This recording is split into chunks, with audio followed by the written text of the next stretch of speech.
Very good morning, friends. So I hope you're all doing well.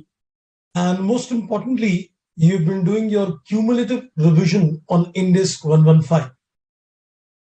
So to remind you, we are discussing the five-step model on Ind AS 115.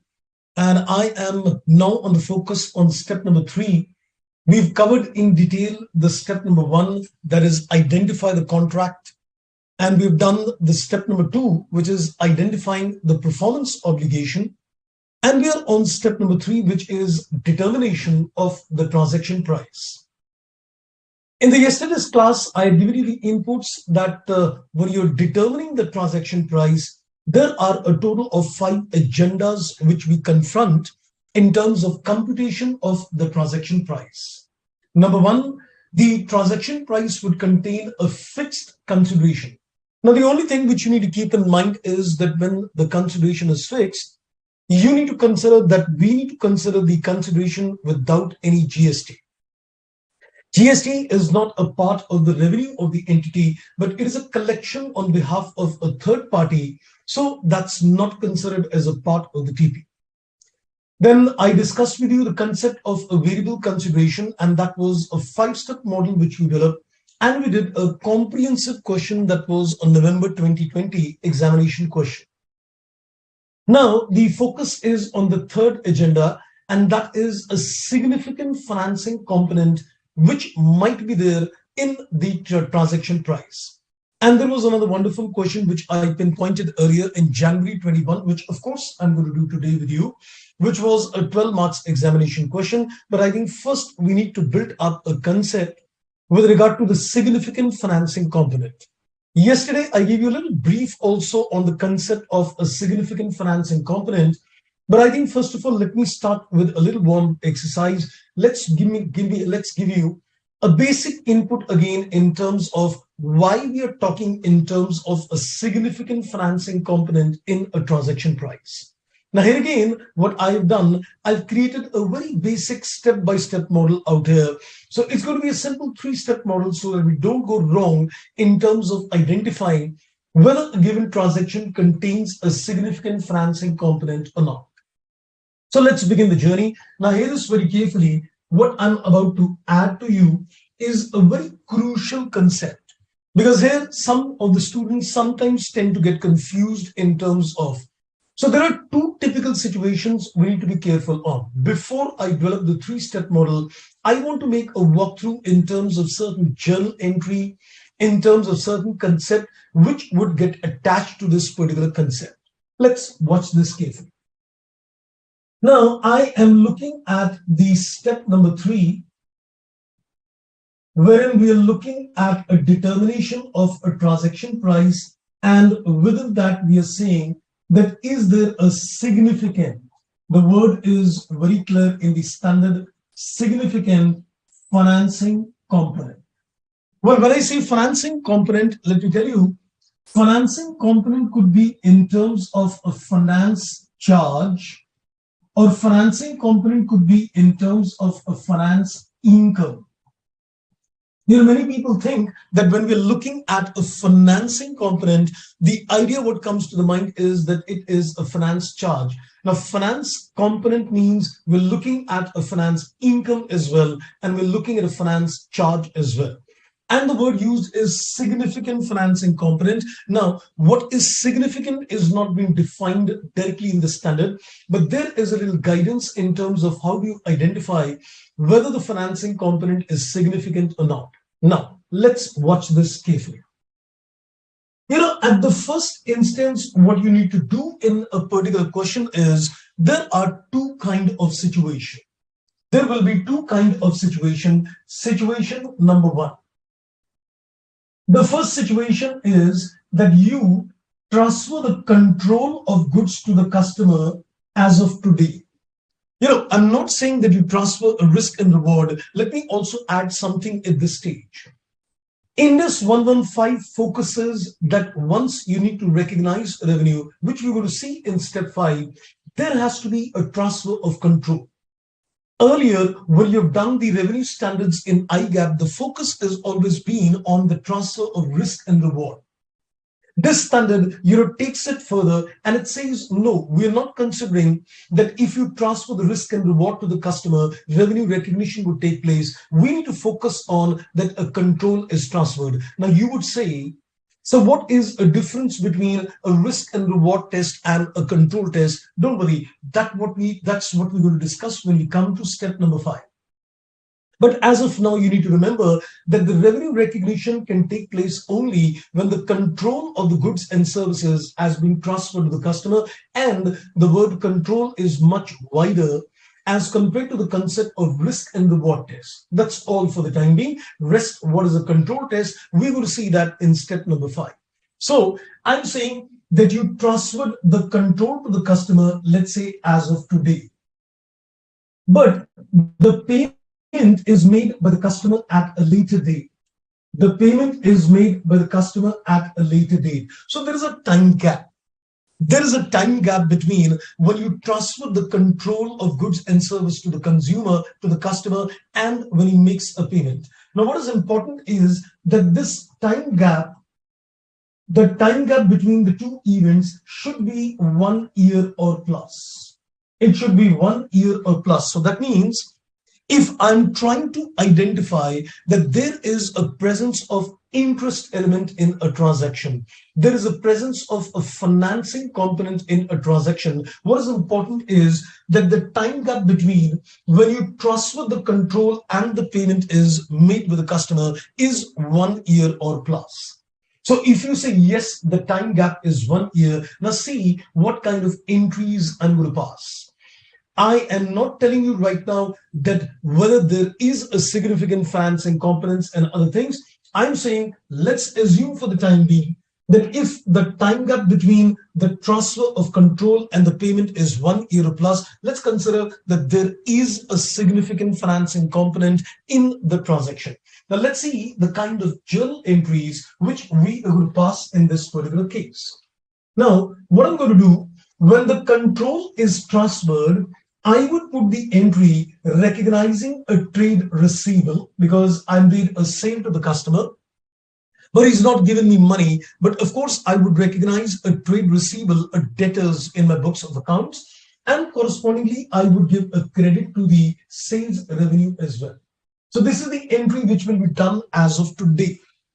So let's consider that this entry is done, let's say at X amount. I'm not worried on the amounts right now. Let's say it is done at an X amount. Now, what do you need to do over this period of 1 year? Over this period of 1 year before the payment is made. So now, let's say at the end of the first year, what we're going to do, we're going to apply the concept of what we call UOD. I don't know if you're aware of the concept of UOD or not. That's called unwinding of discount. Ever heard the concept of what is called a UOD, friends? Okay, Manu, you said, so could you please give the 5th sub-step done in yesterday's class, a cumulative catch-up adjustment. The step number 5 was the cumulative catch-up adjustment. Good morning to everyone.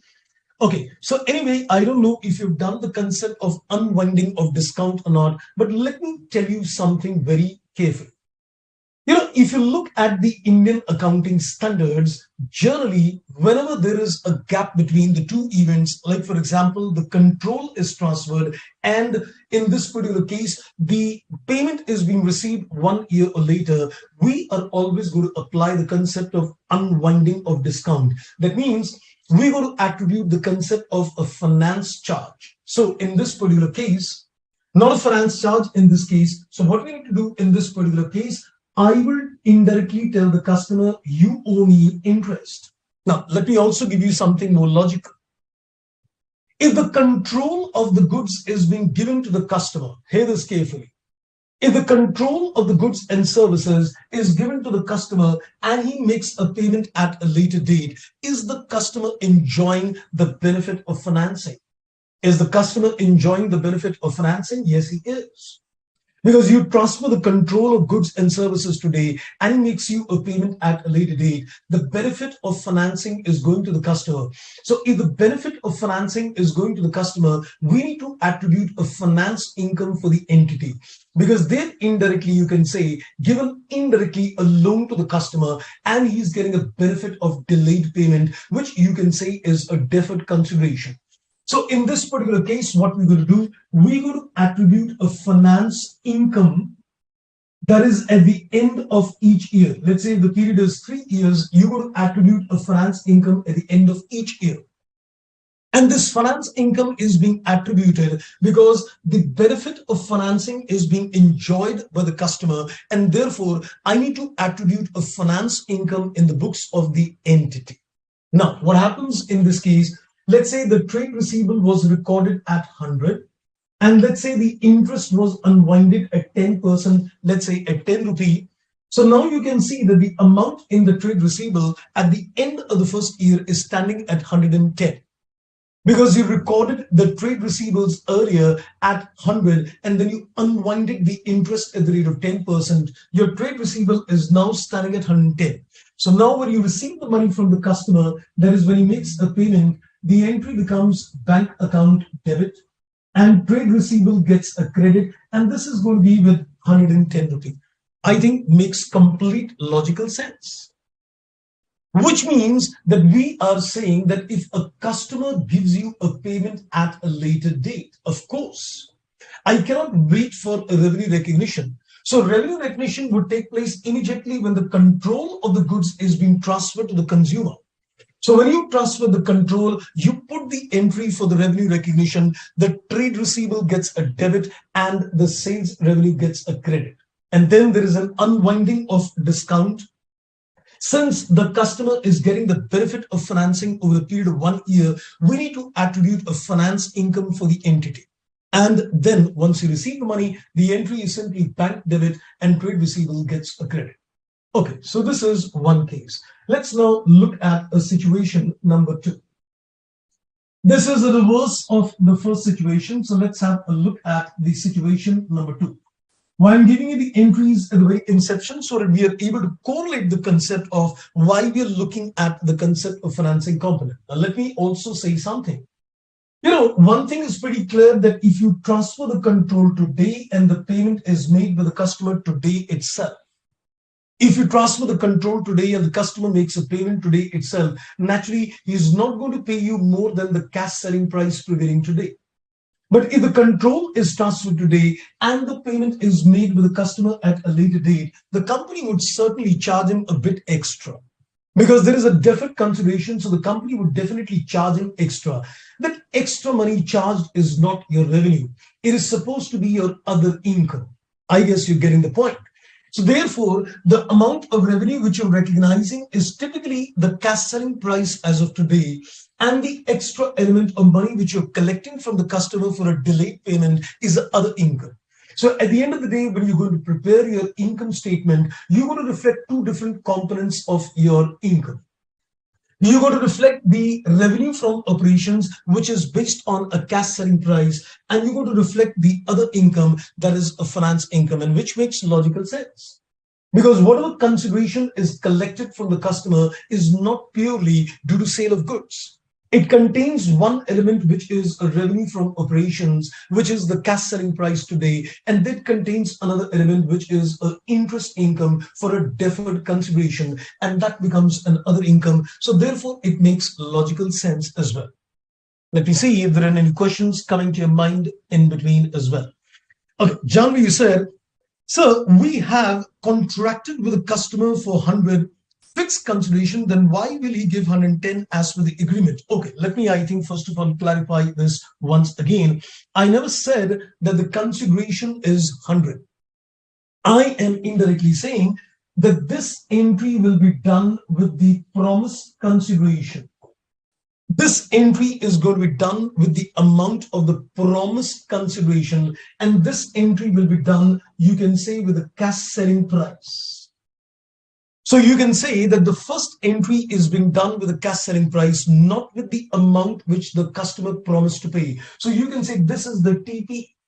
The transaction price is this entry, because when you receive the money from the customer, he gives you the promised consideration, which is the transaction price. So the first entry in this case is being done with the cash selling price. And then the difference between the promised consideration and the cash selling price is indirectly being called as the interest. That is the finance income. I hope I am clear. That clarifies the issue. So when you're putting the first entry, remember, this is not with the promised consideration. It is the amount I would have received if I would have made a sale on an outright cash basis. So this entry is being done with a cash selling price, and the last entry will be done with the promised consideration. The difference becomes attributable as a finance income, right? I guess that clarifies the issue. Okay, now let's go on to the next situation. There is a situation number two, which is a reverse of situation number one. Now, let's say the customer makes a payment today. He gives you the payment today, which means indirectly he is giving you an advance as of today. He's giving you an advance as of today, and the control of the goods and services is given at a later date. The control of the goods and services is given to him at a later date. Here again, what you need to watch out is the time gap.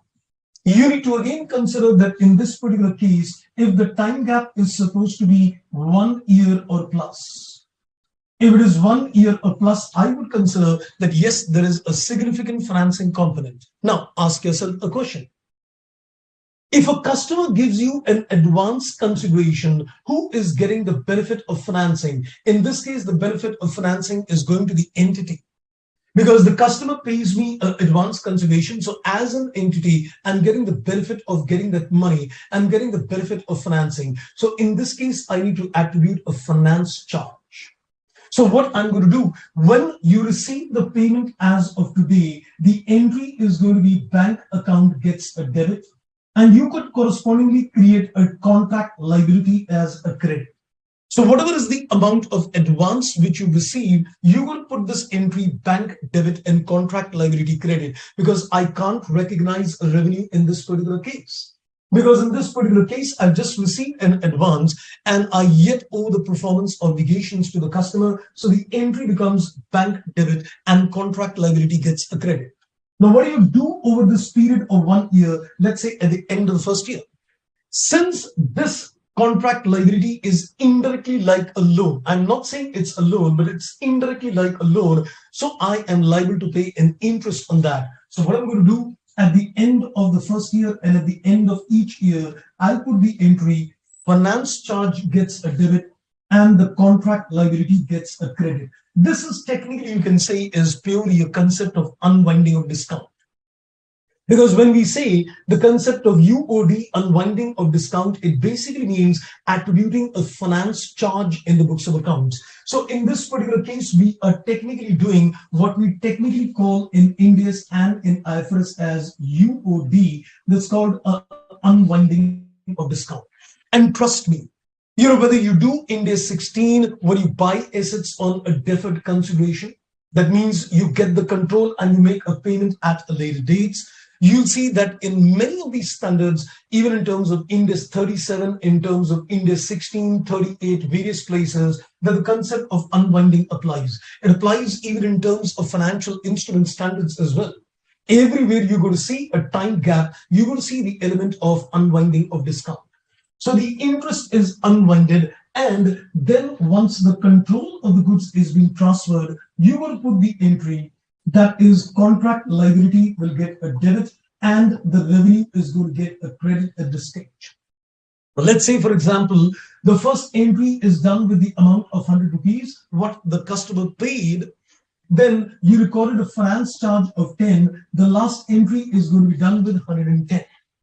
Because the amount of revenue which you need to recognize is going to be inclusive of the finance charge now in this particular case. So you can see that in the income statement, there will be a revenue to the extent of 110, and correspondingly, there will be an expense, which is a finance charge as well. So in the net impact of the receipt is nothing but 100. Watch this carefully.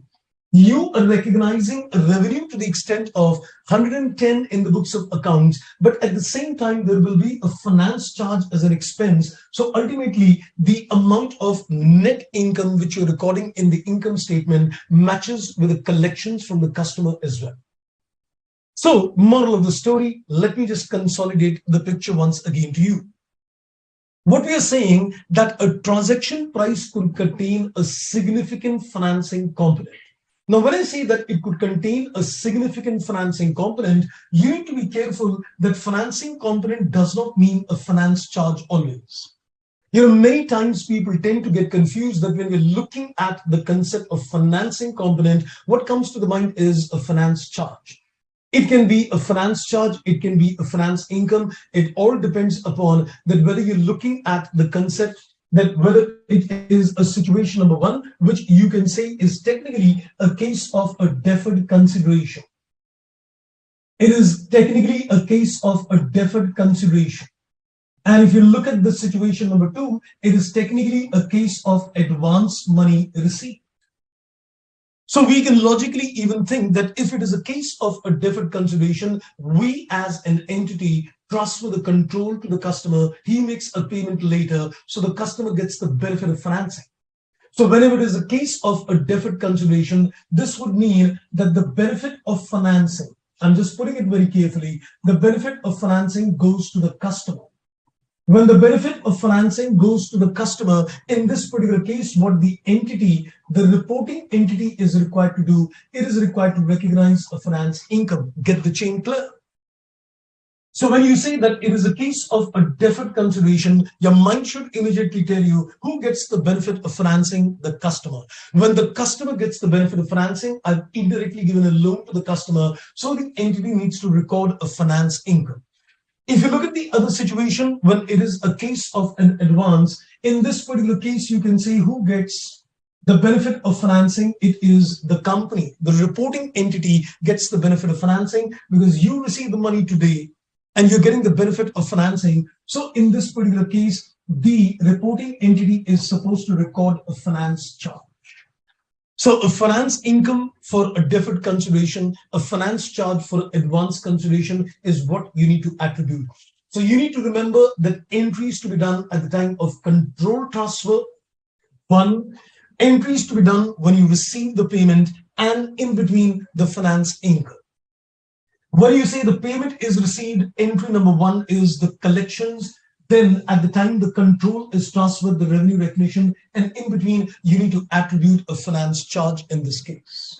Right, friends? I hope I am very clear with the concept of what is a financing component. Okay, let me see if there is any questions coming in between. Okay. So I think, Namrata, you had a question. It means a promised consideration is inclusive of the significant financing component. You mean to say that in this particular case, when the customer is going to make a payment later, yes. When the customer is going to give you a deferred consideration, the promised amount which he promises to pay you is including the finance component. Now, I think let me also put this. As an entity, if I don't segregate, the finance income, do you think I'm inflating revenues? Let me put that to you. What do you say? Give your inputs to me. Let's say as an entity, I decide I'm not segregating the finance income. The customer pays me a consideration and I've charged him definitely more because he's giving a delayed payment. Does this mean that if I don't segregate the financing component, I would be inflating the revenues, which is the sales from operations in the company? Because you are receiving an amount which is towards operation and towards a finance income, and you say, I don't want to segregate the same. So would that mean that it would inflate the revenue? Yes, undoubtedly, yes. So in this particular case, let me also tell you that the standard also gives you a practical expedient as well. I don't know if you heard this term earlier or not, but sometimes the standard gives a relief to the reporting entity that it may be a complicated task of segregating the finance income and the finance charge. So let's give you a practical expedient. You can expedite your work and let's allow you not to segregate the same. So we also need to see that what kind of practical expedients have been given. We'll discuss all that when I create my 3-step model to you. Okay, now that you said finance income and expense is recognized on the reporting date, yes, it would become a part of your income statement. Whatever finance income or finance charge you have segregated is going to be taken in the income statement. Okay, so far, so good, I guess. Now, let me take it further, friends. Having understood the concept of the financing component, I think Shriram has got a question. Okay, you said, so in case of step number 3, The methods of recognition of revenue is only for goods or for services also. Well, it's applicable to goods and services both, because entity might be engaged in goods. Whenever I use the sentence, I always say is control of goods or services has been transferred. So the entire thing is applicable to goods and services as well. If so, in case of services, how will these methods be applied? Okay. I think it's time to, give you a little feel of things as well.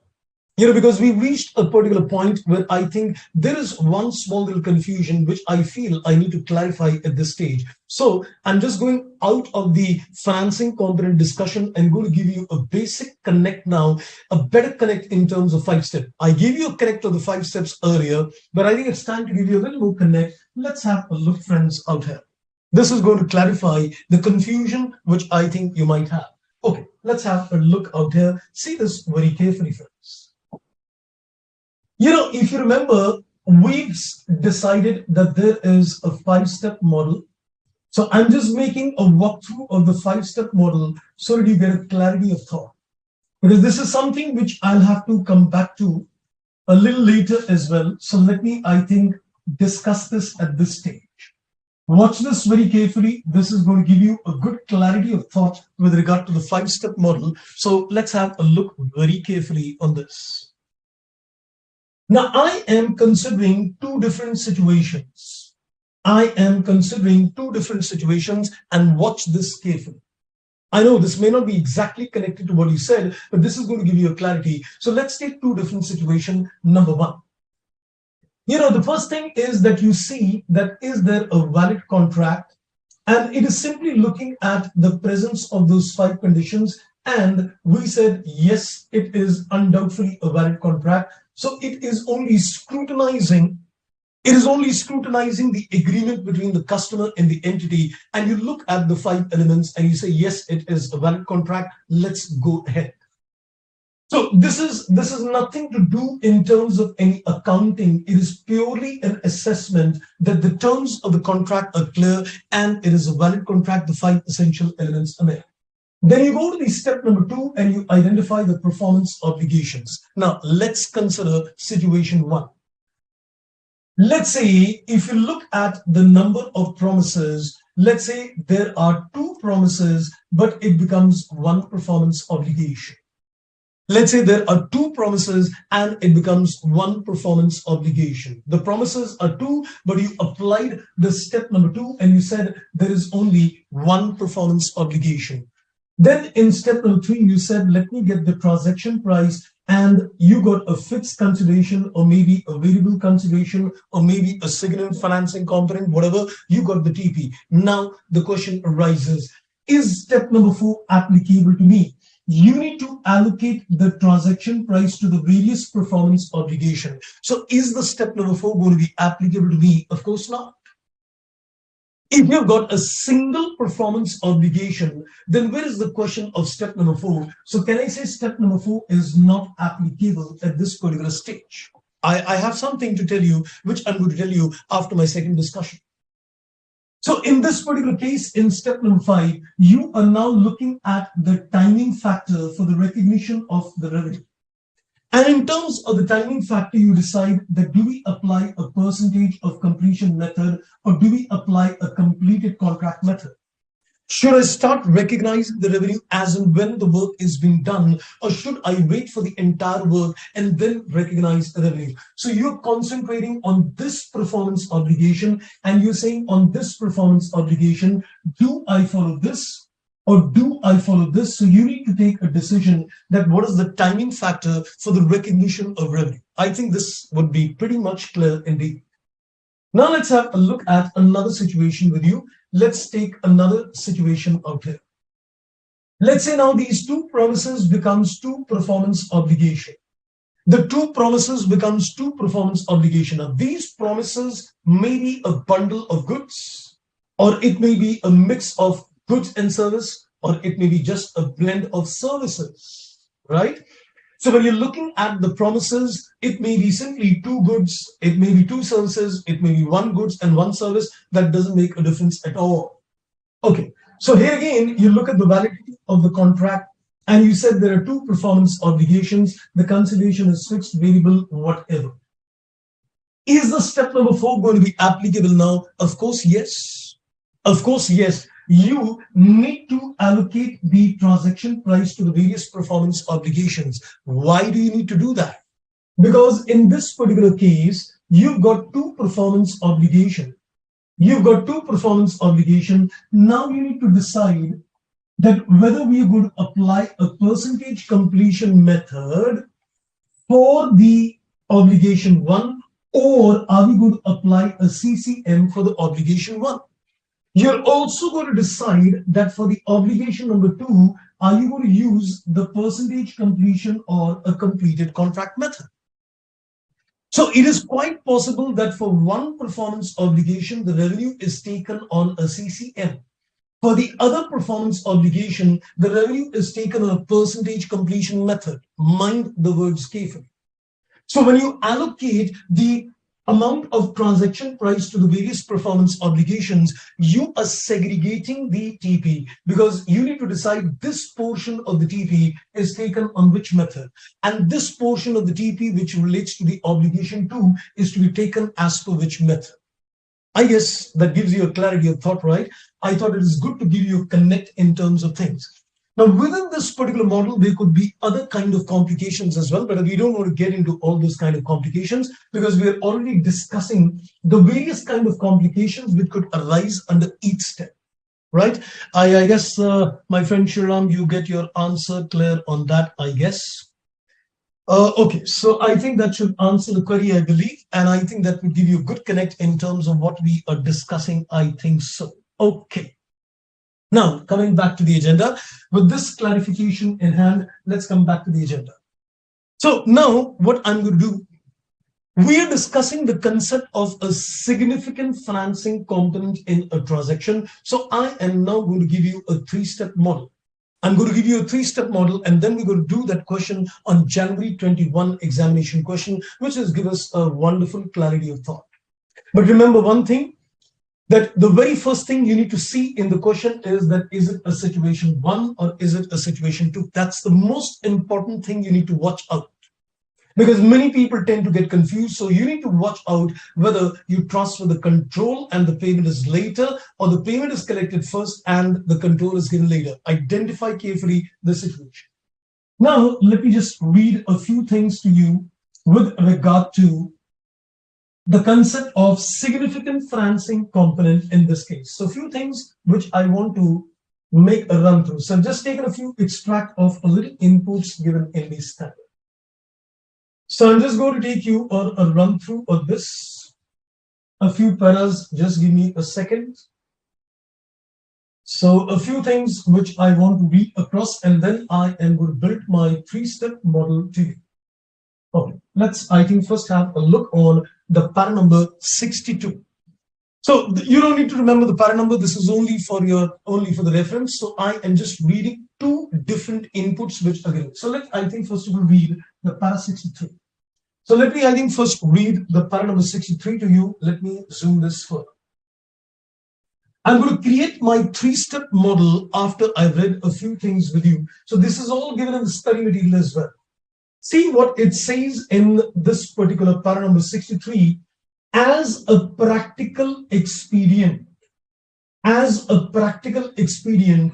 entity need not adjust the promised amount of consideration for the effects of significant financing component if the entity expects at the contract inception that the period between the entity transfers a promised goods or services to the customer and when the customer pays for the goods or services be 1 year or less.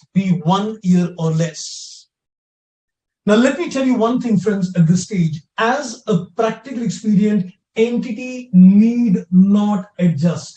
Is it mandatory or is it optional in nature? The standard in the language is very clearly saying that an entity need not adjust the promised consideration. I am not doing any mandate for the entities.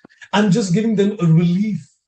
that if the time gap between the control transfer and the payment, or the payment and the control transfer, whatever. Basically, it's a time gap between the collections and the control transfer, or the control and the collections. If that period is 1 year or less, the entity is got a choice that you may choose not to segregate the financing element. Because in that particular case, since the period is 1 year or less, that means the amount of financing component may not be significant. And therefore, they're giving a relief to the entity that you need not do that. So that's going to become my step number one. That's going to become my step number one. So from the examination point of view, what I'm going to do in terms of step number one, I'm going to look at the time gap. Don't worry, I'll give you the notes later. So at the first step, I'm going to look at the time gap. And if I say the time gap is less than a year, from the examination point of view, if the time gap is less than a year, I will say I'm choosing a practical experience. I know the language is 1 year or less, but I'm saying if it is less than 1 year. So if the time gap is less than 1 year, I'm going to choose the practical expedient. If it is more than 1 year, I will say go to step number two. Right? So my step number one is you will look at the time gap. Every time you look at the question, look at the time gap. So if the time gap is less than 1 year, if the time gap is less than 1 year, I would say don't segregate the financing component, then just recognize the revenue directly. No need of attributing any finance income or finance charge. But if it is supposed to be 1 year or plus, then in that particular case, I'm going to go to the step number two. Then when you go to the step number two, now you need to see that the financing component is significant or not. Now you need to see that the financing component is significant or not. So now, since the standard says that it is significant, now you would say, so how would I make an assessment whether it is significant or not? I'll give you a very simple example to illustrate when the financing component is significant or not. January 21 examination question also made a stress on the fact, and they wanted you to identify in step number two that the financing component is significant or not. Let's take a very simple example.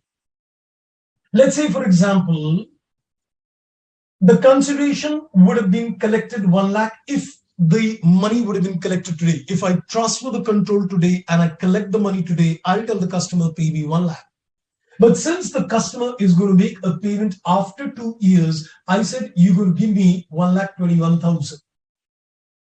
So I transferred the control today, and if I would have collected the money today, I would have taken 1 lakh. But I said, okay, you can give me the payment after 2 years. It's a case of a deferred consideration. So let me also give you a rate of interest, a discounting rate, let's say at the rate of 10%. Now watch this very carefully. I applied my step number one. What is the time gap between the control transfer and the collection? It is supposed to be a period of 2 years. That means if the time gap is more, I need to go to the step number two. And I need to identify that the financing component is significant or not. Now, there are three things in this particular case. One is the cash selling price. If you would have made a sale as of today and collected the money as of today, the cash selling price would have been 1 lakh. Then there is 1,21,000, which is a promised consideration, and that is 1,21,000. So there is a cash selling price, which is 1 lakh rupee. There is a promised consideration, which is 121, and there is a time gap. There is a period. So there are three elements. There are three elements.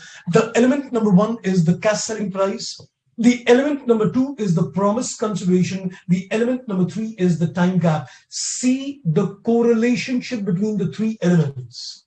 If I compound this 1 lakh rupees at the rate of 10% for 2 years, does it come to 1,21,000? If you compound 1 lakh rupees, the cash selling price is compounded at the rate of 10% for 2 years. Does it match with the promised consideration? Yes, it does. This proves that the financing component is significant in the transaction. Or alternatively, you could do one thing. If you discount this 1,21,000 at the rate of 10%, are you going to get this 1 lakh rupee? So if you compound the cash selling price, or if you discount the promised consideration, are you going to get the amounts equal? You need to prove the relationship between the cash selling price and the promised consideration. You need to see the cash selling price on one hand, the promised consideration on the other hand, and you need to consider that for the time gap, you need to see the cash selling price, the promised consideration, the time span, and the discounting rate. Look at the four elements and see if there is a correlation between them.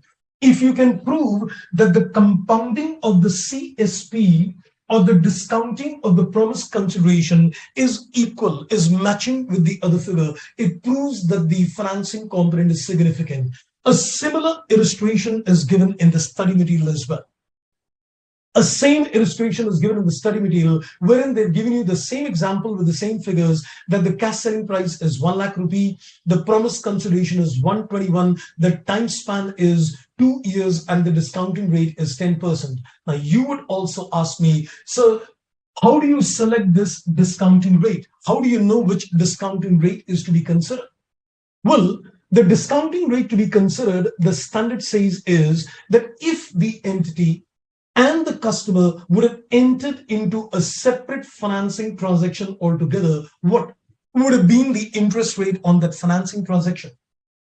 Let's assume that instead of being customer and the entity, let's assume that they would have acted as a lender. It would have acted as a lender. Then in this particular case, if they would have entered into a separate financing transaction, then what would have been the interest rate in that transaction? You need to consider the discount rate. The discount rate, of course, will be given in the question.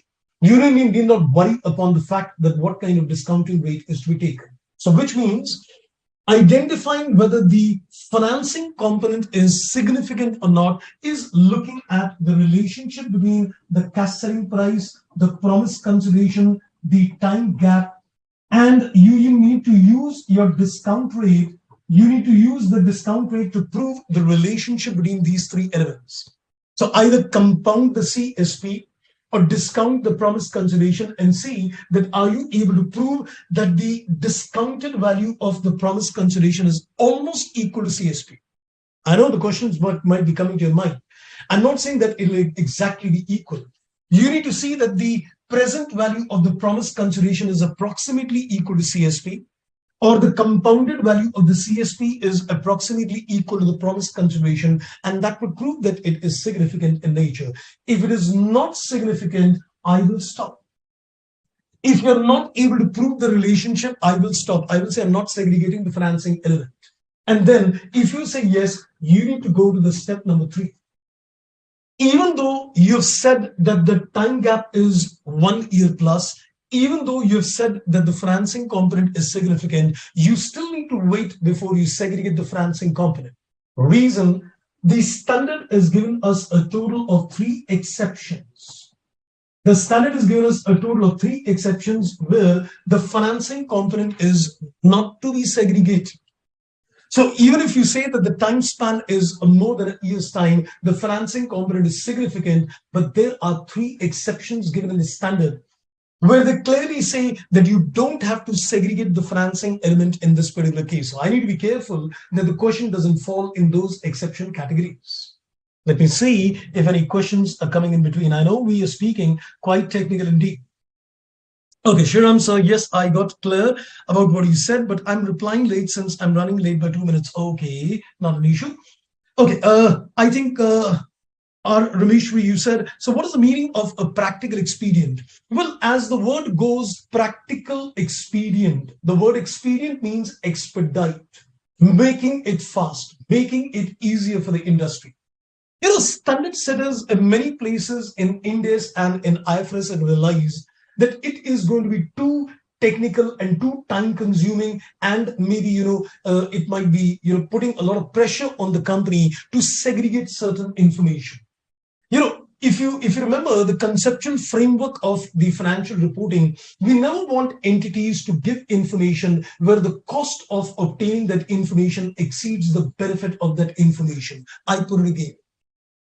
The standard setters have got one particular, role at the back of the mind, that we cannot tell the industry that you give us this information. If I know that the cost of obtaining a particular information is going to be, much more as compared to the benefits of that information, let it go. Let the industry say, okay, not an issue. We don't want this information. So there is the role where we call the practical experience. So when I know that the information of segregating the revenue and the interest element is going to be too tedious for the company, it's going to be too time consuming, and it's going to take a lot of pressure for the company, money considerations as well. I say, okay, you take a call, boss. You give an accounting policy to the shareholders and tell them that I'm not segregating the interest element. So it's like, giving them a relief. That relief is technically called a practical experience. Okay. Namrata, how do we decide a discounting rate to be considered? I think that would get answered. As I said, the rate which we need to consider as per the standard is the one which is a separate financing transaction. If the customer and the entity would have entered into a separate transaction altogether, we would have taken that particular rate. Okay, you said it means we need to take the market rate for the same. As I said, we need to consider the rate which would prevail if a separate financing transaction is entered. Okay, can you please summarize the para number 63 once again? Okay, let me, I think, summarize the entire thing once again, because this is crucial understanding. As I said, there are a lot of things, like if you remember, when I was discussing the concept of modifications, we didn't understand what is distinct. I said we're going to discuss this in step number 2. Now it's time that you go back to the concept of modifications and start applying your concept, what you learned on distinct in modification. Because this standard is one which definitely needs one revision and a go. Now tomorrow, once we finish with this standard, I would request everybody that please go through this particular standard, revise this standard in one complete go. You're going to get a superb understanding. Maybe what you can do later on is, since the videos are available, absolutely free, what you can do is play the video at 2x. I know many of the young generation do that. So you can also do that, once you want to do a quick revision on things, just play that at a 2x or 1.5x, whatever. I don't know if my speed is that much, where 2x is going to be too much fast. Or maybe you could do a 1.5x or whatever is comfortable. Okay, let me now consolidate the inputs once again to you. So it is going to be a 3-step model. Now, please hear me very carefully. I'm just going to consolidate the inputs, then I'll come to the exceptions. So I think, let me do one thing. Let me just quickly make some notes as well to you. I think let's make some quickly notes as well and consolidate the picture simultaneously.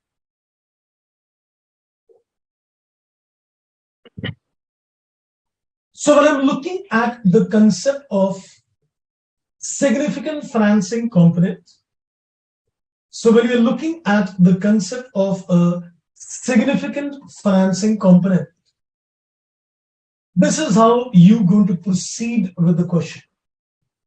So I'm giving you a 3-step model that how you're going to proceed with the question. So we're looking at a significant financing component.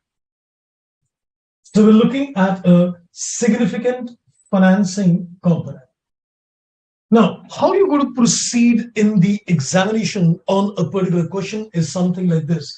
I would say, first of all, the very first thing which you need to do is you need to identify which situation is there in the question.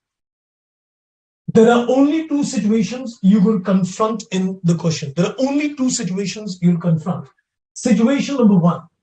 The first situation which you will confront is that the control of the goods and services is being transferred today, and the payment is made by the customer at a later date.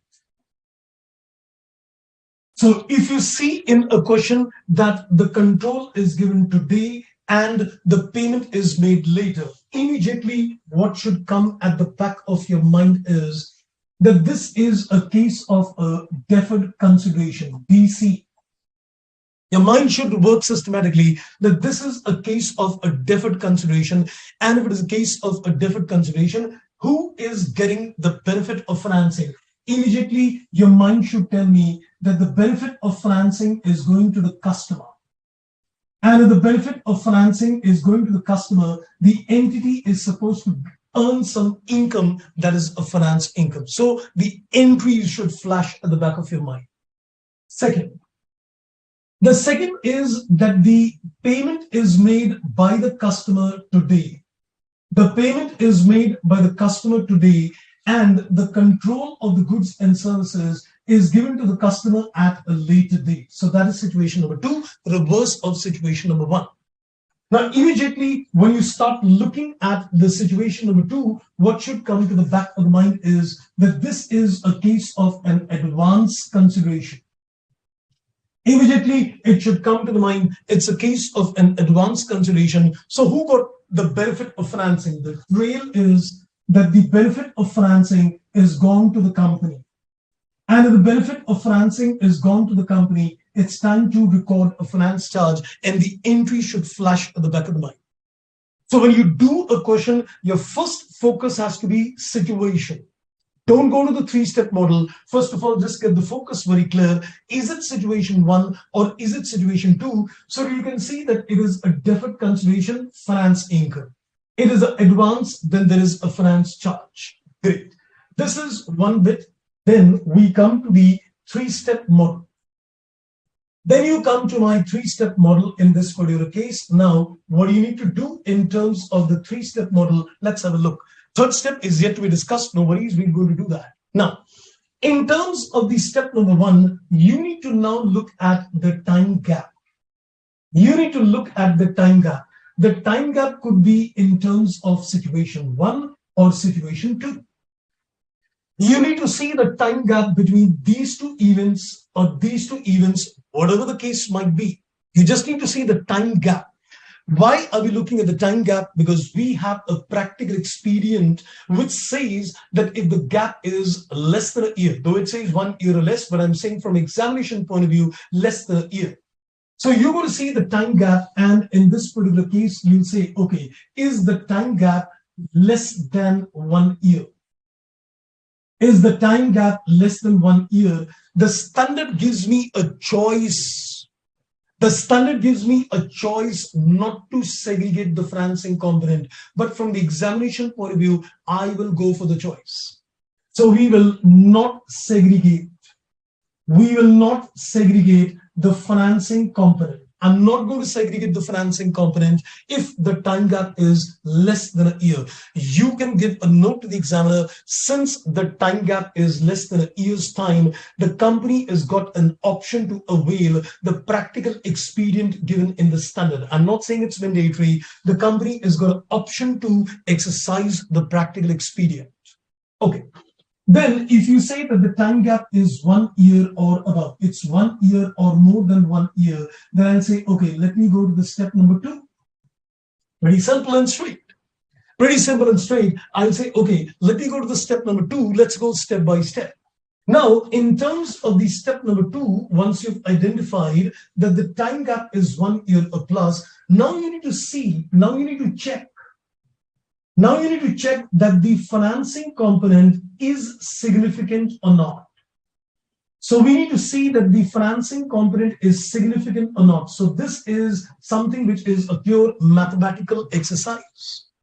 You now need to see that is the financing component significant. So one of the areas is that if the period is less than a year, I give the entity an option, don't segregate. And in the other case, I'm saying, see, is it massive? Is it significant? Because if it is not significant, then I would not tell them to segregate the financing component, because the cost of segregation might be much greater compared to the benefits obtained. Why give an information to these stakeholders which is going to be too technical to obtain?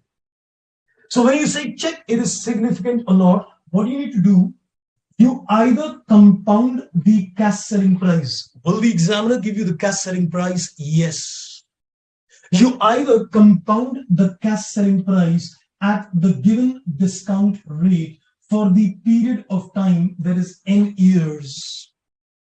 You compound the cash selling price at the given discount rate for n number of years and see that is it equal or approximately equal. Is it equal or is it approximately equal to the promised consideration? Or you could alternatively consider the promise consideration and you can discount it. You can take a present value of this at the discount rate and see that is it equal or approximately equal to the cash selling price. I hope you're getting the point. So how do you do this? I'm going to explain that in a practical illustration. No worry. So you either compound the cash selling price and see does it almost equal the promised consideration, or you discount the promised consideration and see is it approximately equal to the cash selling price. So the answer is yes, it happens so, or the answer is no, it doesn't happen so. Well, if it doesn't happen so, nowhere the CSP compounding is equal to the promised consideration. Nowhere the promised consideration discounted is equal to CSP. If it is no, there is no need to segregate. There is no need to segregate the financing component in this particular case. I'm not going to make any segregations at this stage. And if you say yes, I'm going to go to the step number 3, simple and straight.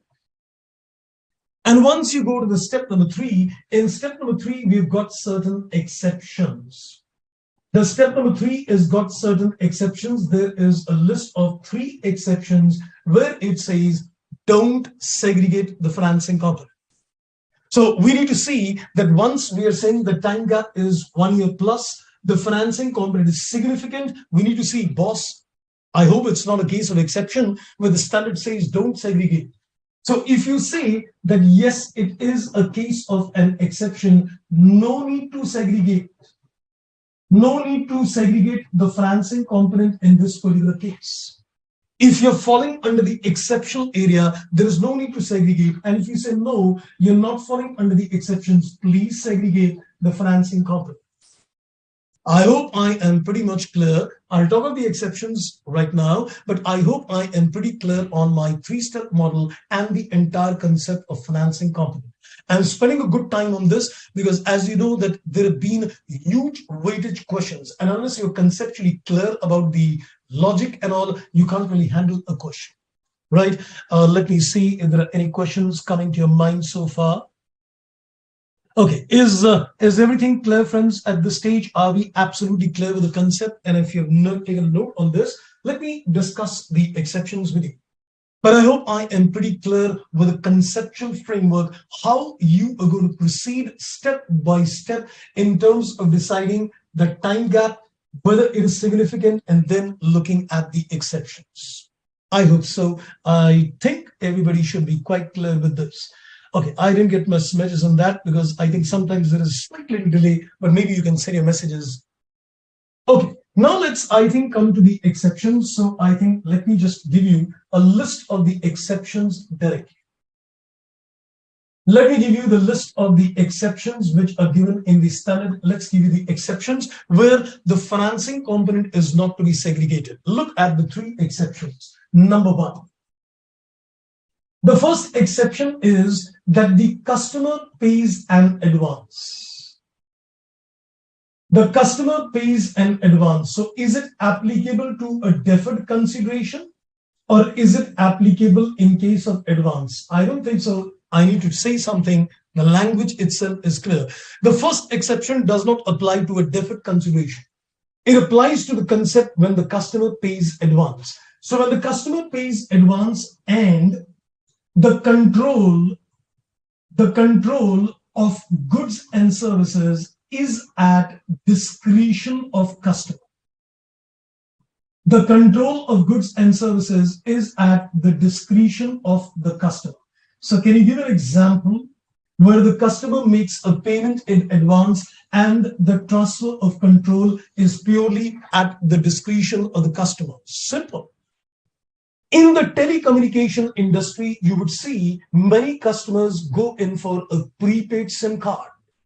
You know, you pay the telecommunication company advance money and you say, okay, I am giving you an advance money for the prepaid SIM, but the control of goods and services is at your discretion. You buy a SIM card, let's say for internet services, and you may consume the entire services in a single day. So in those particular cases, when the control of the goods and services is purely at the discretion of the customer, we don't attribute any financing element. So the best example in this code could be prepaid SIM card. cards.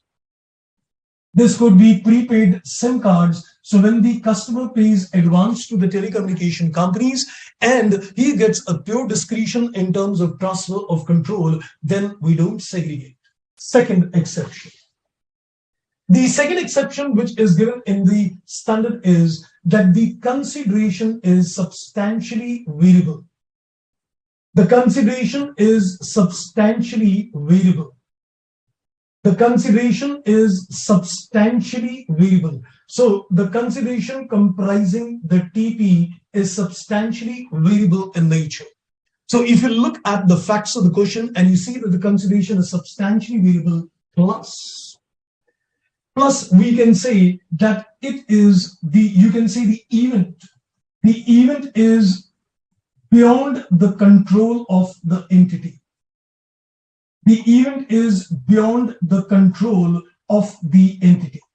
I'll give you an example where the consideration is entirely variable and the event on which the consideration depends.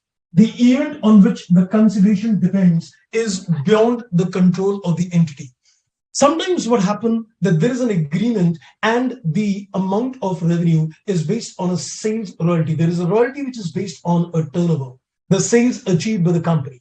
So you can say the consideration is, let's say, based on a percentage of sale.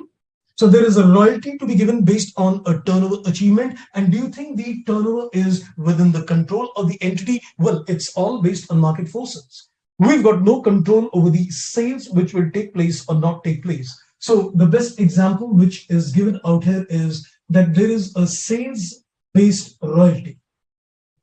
So if you are given in the question that the amount of TP is based on the turnover of the company, there is a royalty which is based on the turnover, then we're not going to segregate any financing element.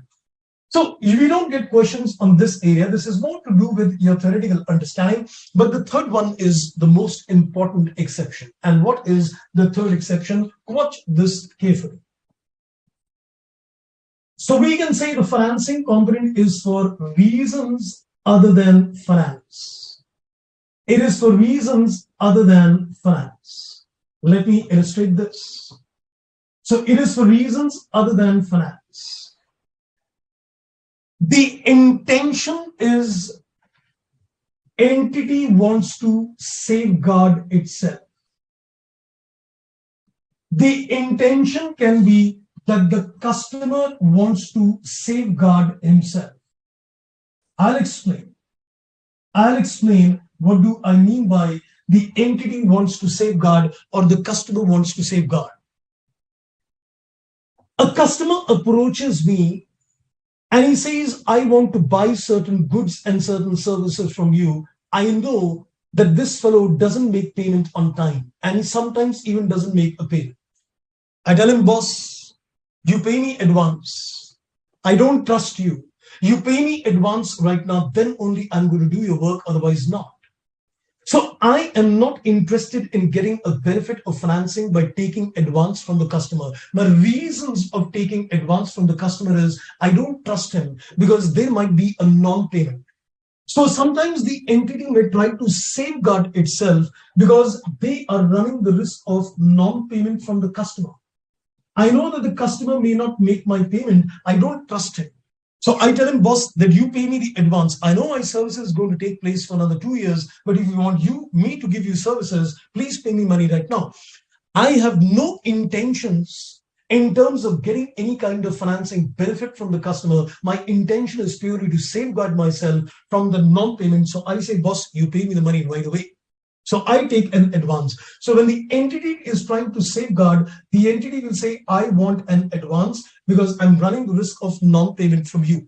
So if you can prove in a particular circumstance that the entity collected the money in advance and the intention was only to safeguard against the non-payment of the customer, no financing component is segregated. The other case. Now, it's the other way around. The customer doesn't trust the entity. He says, I have heard a very bad reputation about you, that you take a lot of time to transfer the goods, a control of goods and services. I'm not going to release the payment until everything is done. So he is trying to safeguard himself on account of non-performance by the entity. He is trying to safeguard himself against the non-performance by the entity. He says, I don't trust you. You may not perform all your obligations. I don't trust you. I'm not going to give you a payment. So what happens? It is a case of, you can say, a deferred consideration. He goes in for a deferred payment in this case. So we're not going to segregate the financing component as well. So I think it makes complete common sense that if the entity tells the customer to pay in advance, the reason is I don't want benefit of financing. I'm trying to safeguard myself from the fact that there may be a non-payment. The customer is not wanting any benefit of financing. He says, I don't trust you. So you first complete the work and then I'm going to give you a payment. So if you prove that the intentions was that the entity wants to safeguard or the customer wants to safeguard in terms of advance or deferred payments, we're not going to segregate things. So if you fall under these three exceptions, then in those particular cases, the standard says financing element is not to be segregated. Great. I hope I am pretty much clear at this stage. Now, what do you want me to do, friends? Take you directly to a complicated question of January 21, or you want me to do some smaller questions? But I think there are a couple of questions first from coming in. Let me just answer these questions to you. I think Shriram has got a question. So if the time gap is less than 1 year, both the events, that is the transfer of control as well as the receipt of the consideration, happens in the same year. Hence, both recognition of revenue and recording of receipt of consideration will be done in the same financial year.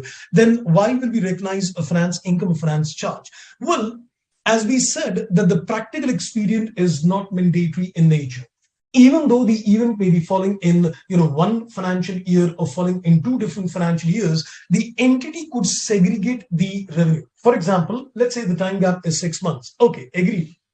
But you see, let's say the amount collected from the customer is 100, but I feel that it is logical that 98 is revenue and 2 is supposed to be the financing component.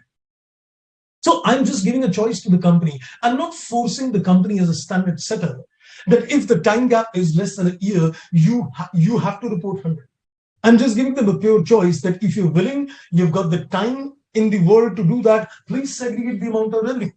I would be happy if they do it, and I'm not unhappy if they don't do it. So that's the intention. Okay, I think Janvi, you've got a question. So in case of a promised consideration is more than the cash consideration after giving effect to the discount rate, then also we will not identify the financing components. Like in example, if you've taken 150 instead of 121. Well, I think if the amount of promised consideration is massively greater as compared to the cash selling price, and even after compounding the cash selling price, I think it certainly proves that there is a huge financing element. Now, let me tell you something. IFRS doesn't give you a concrete solution to all permutation combination, but this goes for your question. Can I see if 1 lakh is compounded to 121 and the promised consideration is 150? Trust me, I'm going to tell the client, boss, there are two transactions in this case. One is the transaction of sale, and the excess 121 compared to 150 is a separate loan transaction. Thank you. I guess you get your answer. Because I will say that even after compounding 1 lakh to 121, your promised consideration is more. You are basically trying to enter into a loan transaction and a sale transaction simultaneously. So I'm going to attribute the two things out of that. Okay, I think another question comes in. Namrata says, so what does substantially variable means? Well, substantially means there is no definition in terms of what is substantial, but generally it is left to the judgment of the companies that what is substantial, nothing is defined. Substantial would mean almost, I would say around 90-95% would be considered substantial in nature. Okay, and Manav tells me some basic questions first, and Shriram, I think you said in the gap, I think that is answered, I guess. Okay, so let's, I think, begin with some basic questions to go with, and then I think we go to the January 21 paper question. Let's get to the assignment first. So let me just, I think, share the assignment, and I have actually, I think, shared a few questions out here. So let's take you.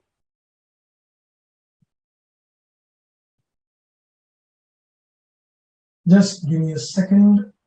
Few blank sheets, which I thought I was just clear them.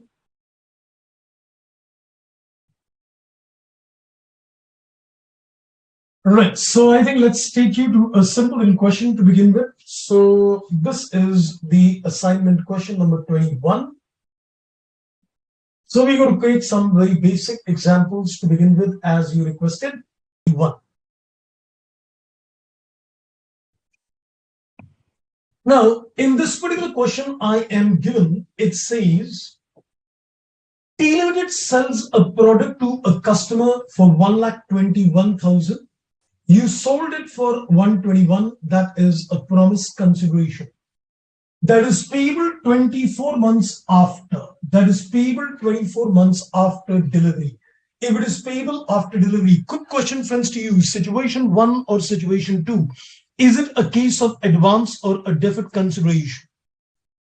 None of these said, can you give an example of a time gap is less than 1 year and the period falls in two different accounting periods? Well, we don't have a question related to that. Anyway, I think the period is not very important in this case. And that's why he said, Manav, absolutely. It is a clear-cut case of a deferred consideration. So I would say we read the question and identified that it is a case of a deferred consideration. Okay.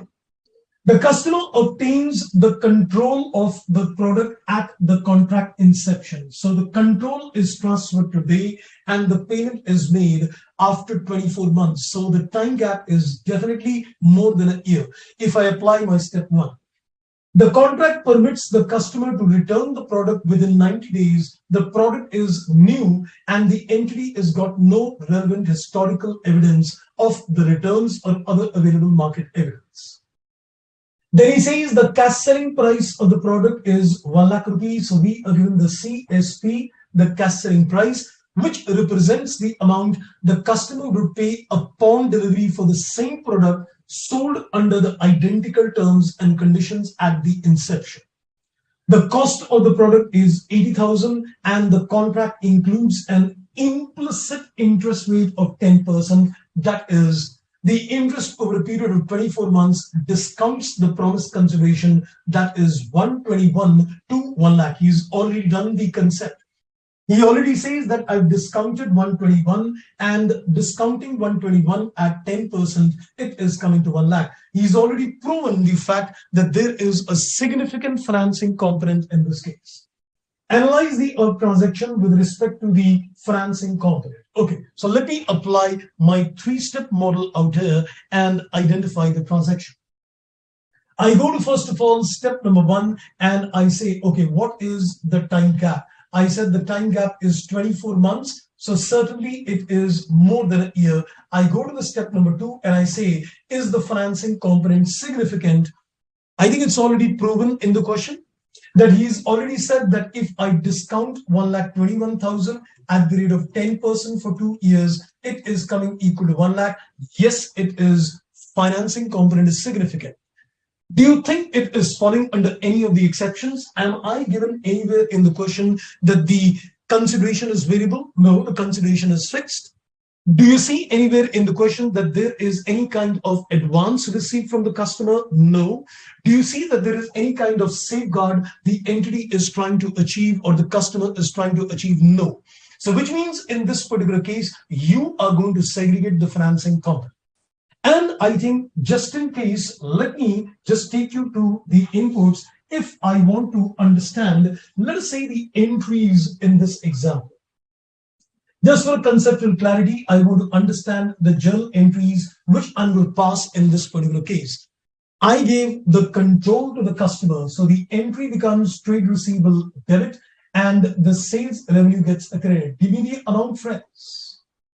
So I transferred the control of the goods and services to the customer. Give me the amount of the entry.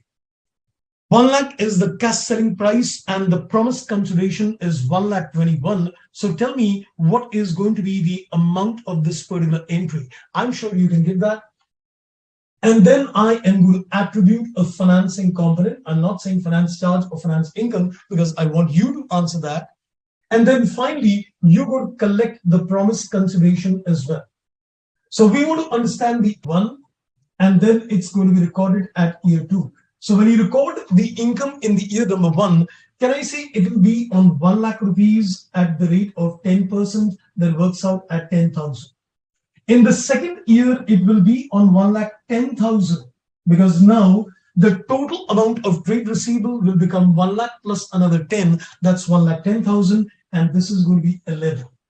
And then finally, when you collect the money, the entry is cash or bank gets a debit and the trade receivable gets a credit. And this is going to be at 1,10,000.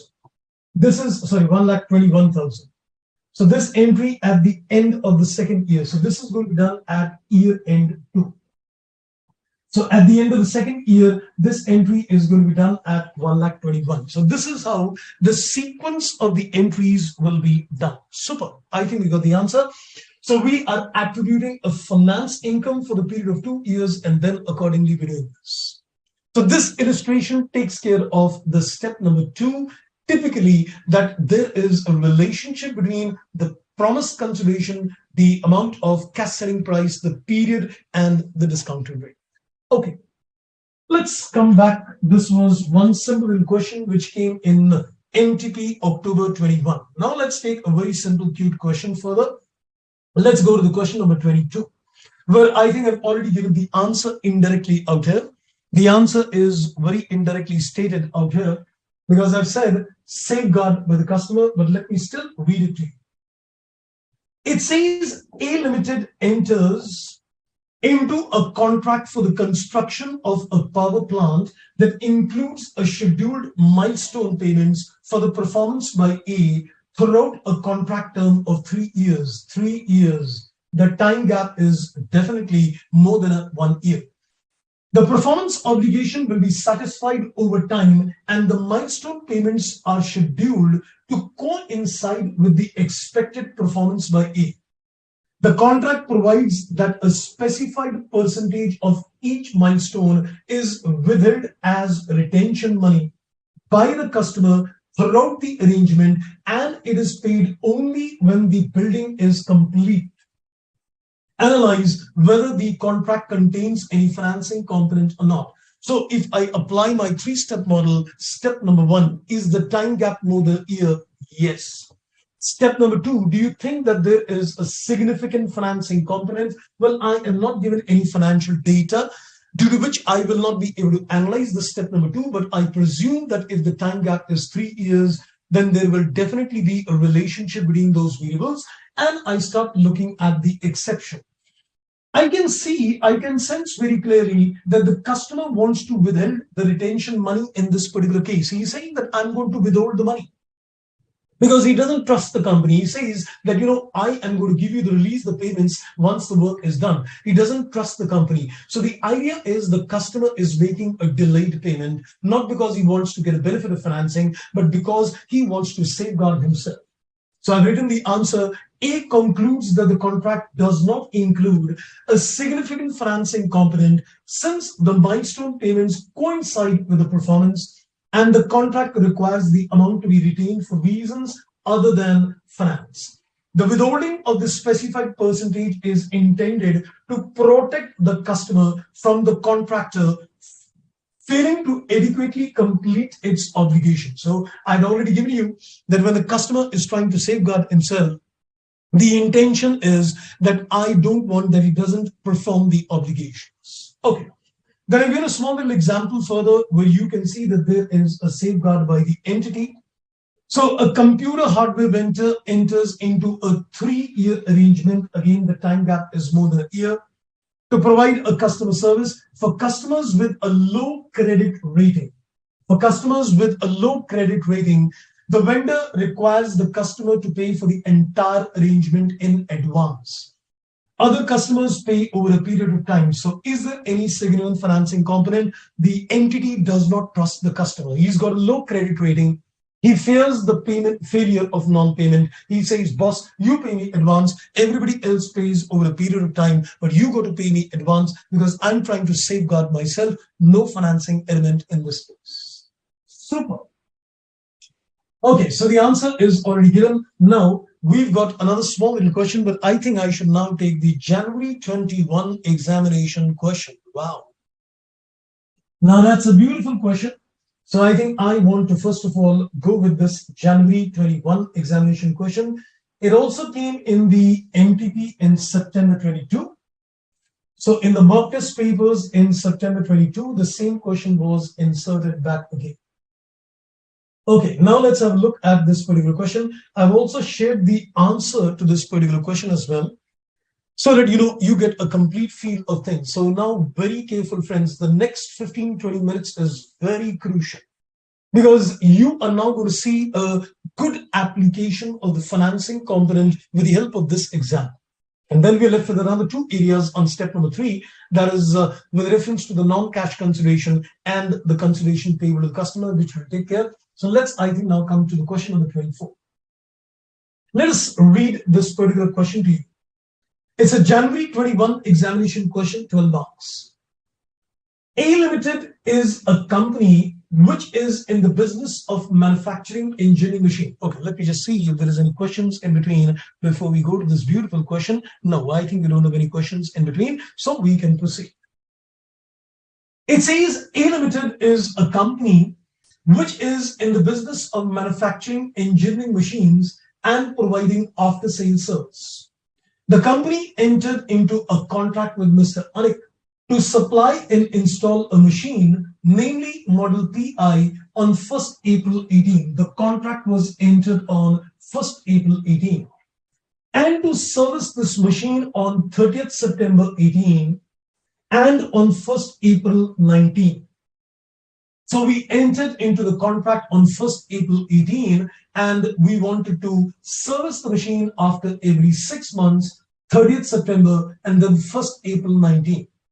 The cost of manufacturing the machine is 160. So if the company manufactures the machine, the cost of the manufacturing the machine is 160.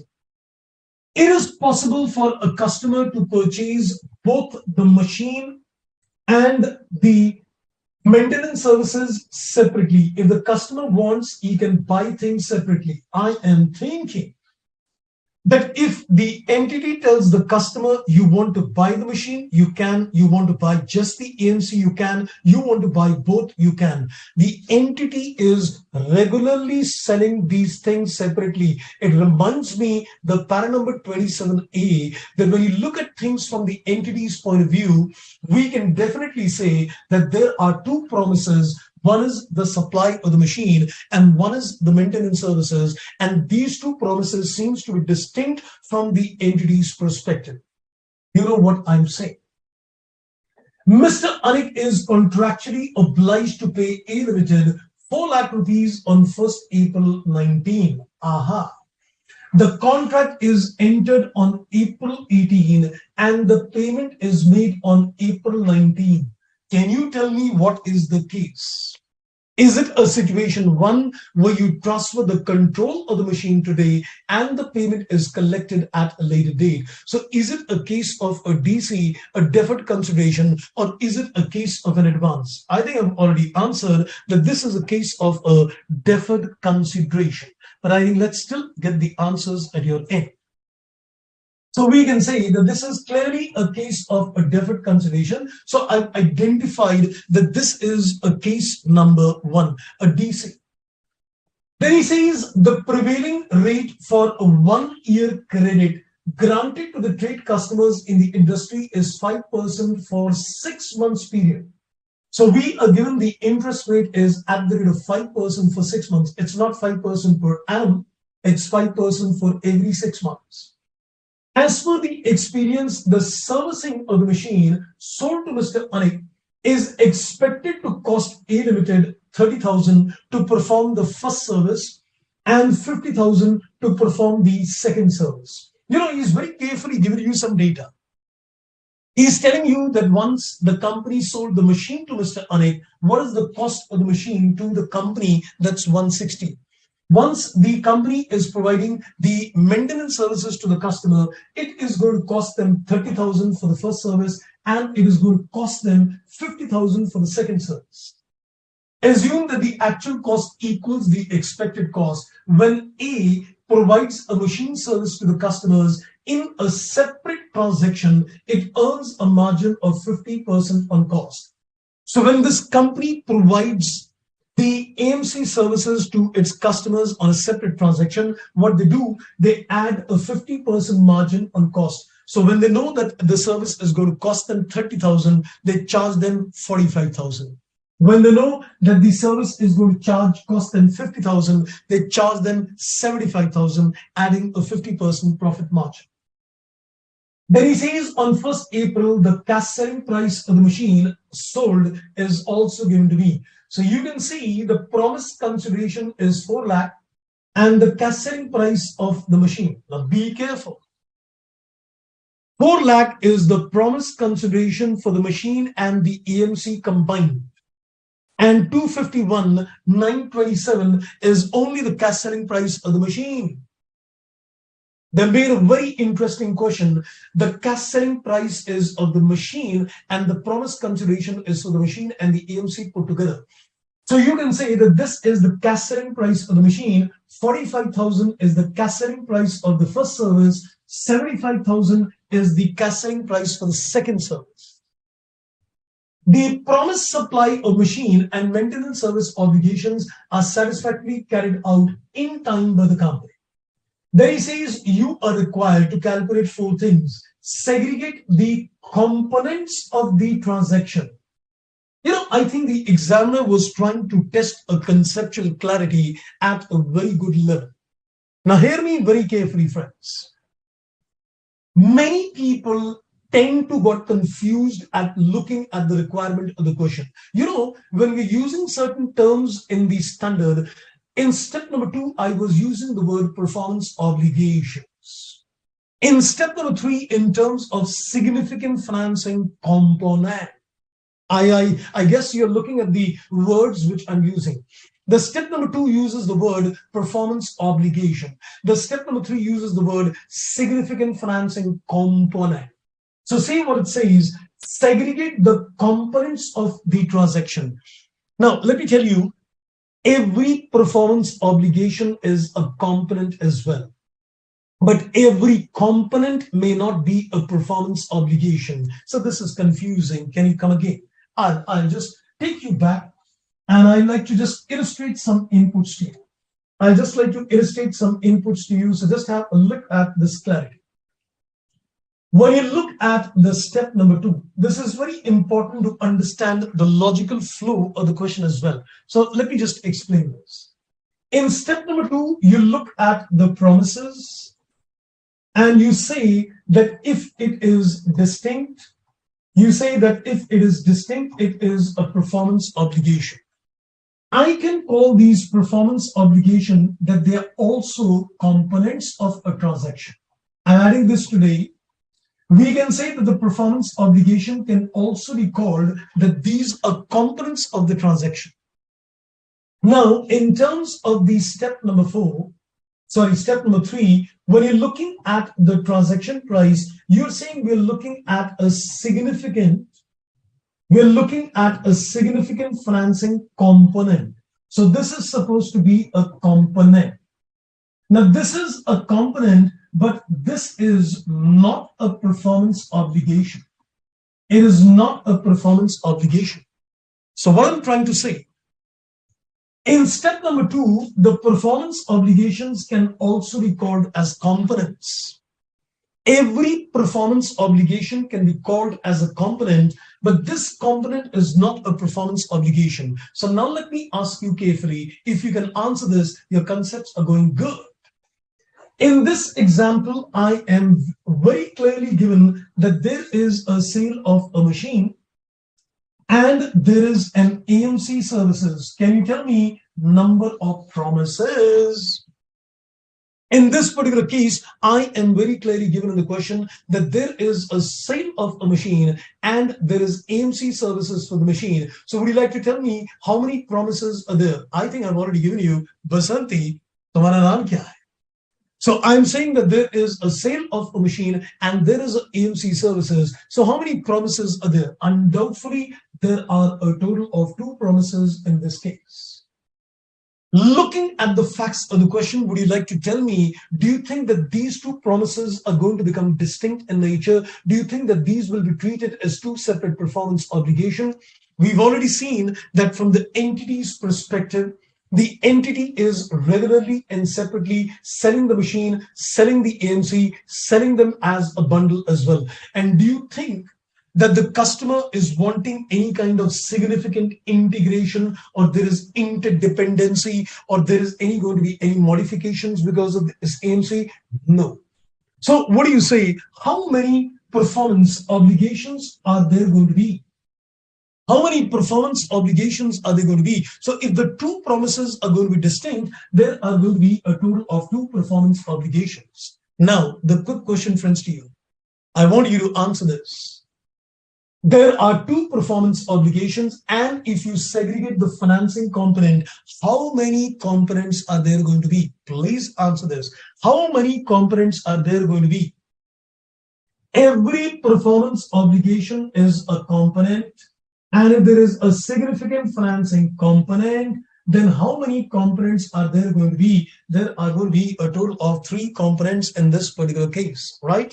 I think the answer must be in a WIP stage. So before it reaches me, I guess I am clear.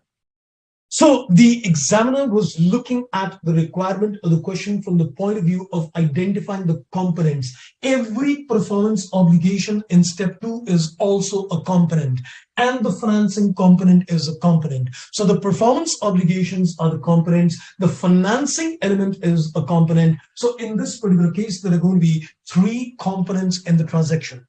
I hope I am clear. Okay, let's go back. Wonderful question indeed. So see now the requirement of the question. Wonderful. I think it was a brilliant question indeed, the way the question has been drafted. That's rightly said, Manu. Segregate the components of the transaction that A Limited shall apply to the revenue recognition criteria separate. Calculate the amount of revenue which A must allocate to each component of the transaction. And then it says, give me journal entries to record the information in the books of accounts for the A for the year ended March 19 and for the year ended March 2020. So he's looking for the journal entries as well, and then draft the extract, how the revenue is going to be presented and disclosed in the financial statements for both the years, that is year ended March 19 and the year ended March 20. So the examiner was very keenly interested in a lot of components. He said, first give me a list of the components, not performance obligation. Then he said, tell me what is the allocation of revenue to each and every component. And then it said that give me journal entries for all the transactions and show me the financial statements presentation.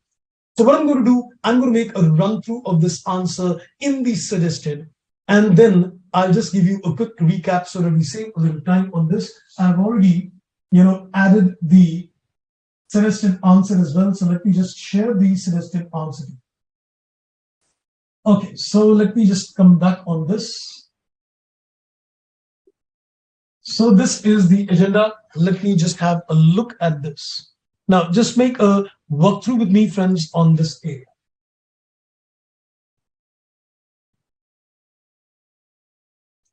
Just give me a second. Let me just find out where I put that. With reference to the para number 27, so what they've done, they first of all quoted the para number 27 out here. Let me zoom it slightly further, and we're just going to read the inputs out here.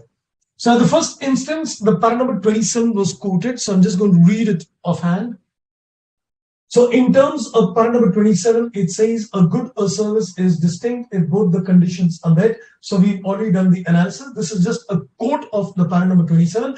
It's not necessary that you quote the para number and you quote the language as it is, but you need to give the essence of what para number 27 says, because when you're identifying the components, you are looking at 2 things. You're looking at the performance obligations in step number 2, and you're also looking at the financing component in step number 3.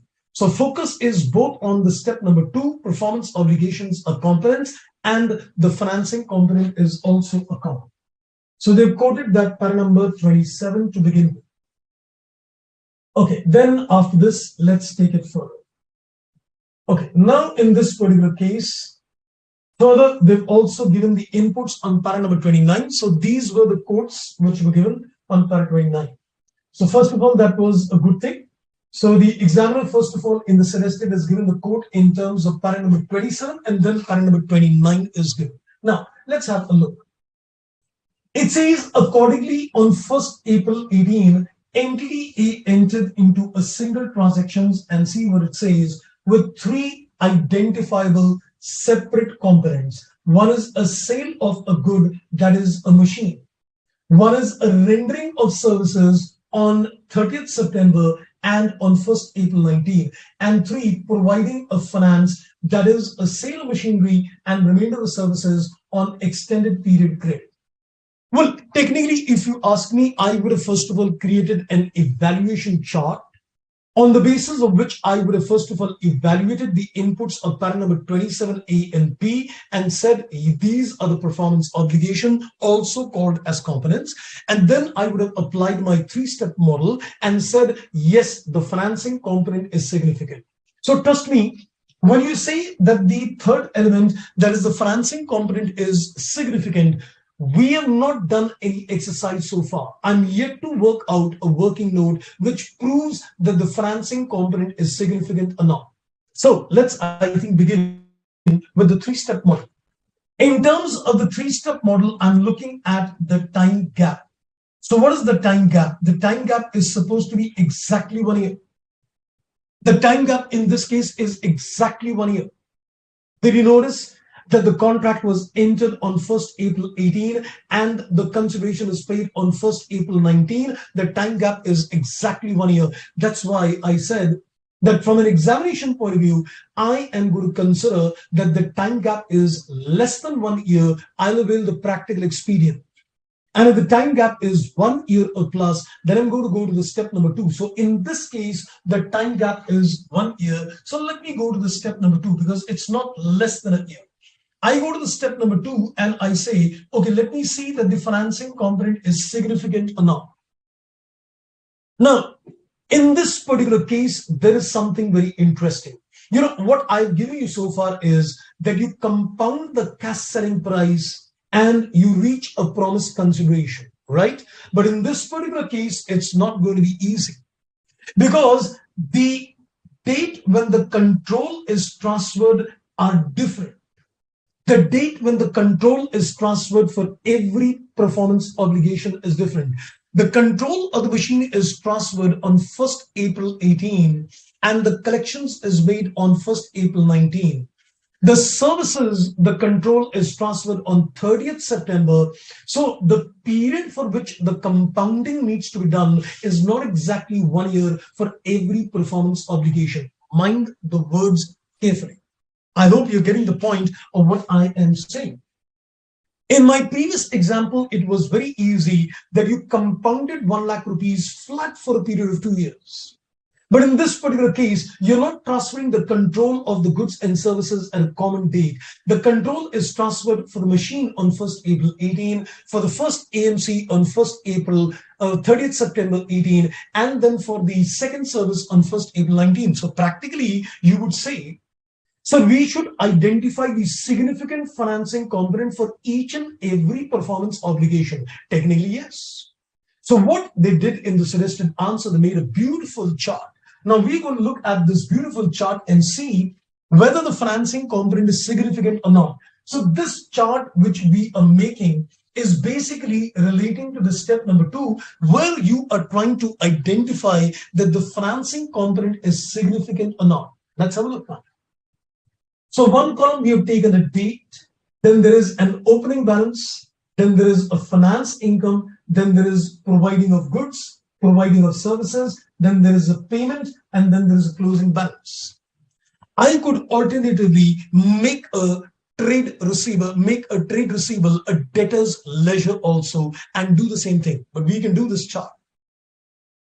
On 1st April 18, there is no opening balance. So please watch this carefully because this is going to become the base of putting the entries in the books of accounts as well. So on 1st April 18, there is no opening. So this opening balance is nothing is due from the customer. While you're making this particular chart, you need to focus that I'm indirectly making a chart that what is recoverable, what is the amount due from the customer at each date. So there is no opening balance, so no finance income. You provided a goods, you provided a machine to the customer on 1st April 18. This is the cash selling price. This is the cash selling price which we have taken. So on 1st April 18, when the control of the machine is given to the customer, this is what he owes you. So this is the closing balance as well. This is the closing balance as well. This is the closing balance on which date? 1st April 18. This is the closing balance on 1st April 18 itself. Now we go to the next date. So what is the next date when the another control of service is given? 30th September 18. So what I'm going to do, I am going to compound this money for the next 6 months. This is the cash selling price of the machine. So I'm going to compound this at the rate of 5% for the next 6 months. 5% is not the annual rate, but it is a 6-monthly rate. So what we have done, we've calculated a 5% finance income on this. We've calculated 5% finance income because it's a case of a deferred consideration. So the entity needs to attribute a finance income. So on this opening balance, we've taken a 5% interest. This is the working. A 5% interest is taken. So we have taken an interest. This is the interest on 30th September 18. And then we did not provide anything. Sorry, we provided services. These services are provided on 30th September. So we're billing the customer now. We are saying we did this earlier. 30,000 was the cost of the service provided to the customer, add a 50% profit margin. So that works out at 45. So we are billing this amount to the customer. So we said, this is the opening balance. Let me attribute a finance income, and then another billing takes place and you get a closing balance. This is again, you need to calculate a 5% finance income on this balance. Because here again, you're charging this finance income from 30th September 18 to 31st March 19, and you take a finance income. Now, nothing further billing is being done to the customer. So this becomes a closing balance. So basically what we're doing in this chart is we are saying, okay, let me bill the customer, and for any deferred consideration, let me just add the finance income. So you added a finance income to this opening balance. You billed the customer, then you added an interest on the opening balance, but there was no further billing in this current year. We get a closing balance. This becomes the opening balance in the next year. That is on 1st April 19. Now, in this case, no interest will be attributed because now the collection time has come. Now there is no interest to be calculated on this balance, but only a billing for the second AMC is done. So 50,000 was the cost of the second AMC, and you added a 50% profit margin. The billing is done, and this is the amount received. Your amount of cash selling price compounded is equal to the promised consideration. But can you see that the compounding of the cash selling price is not taking place in a single go? It is taking place in stages, because you're transferring the control of goods and services slowly and steadily to the customer.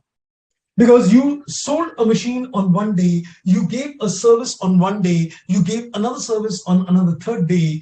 So what you need to do, you need to be very careful in terms of compounding. You can't simply say, let me take the cash selling price of all the items put together, compound them and get a promised consideration.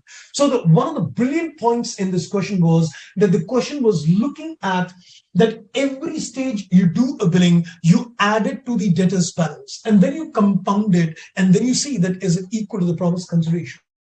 Since the total amount of 325 plus 75, that is compounding of the CSP, equals the promised consideration, it proves that the financing component is significant in nature.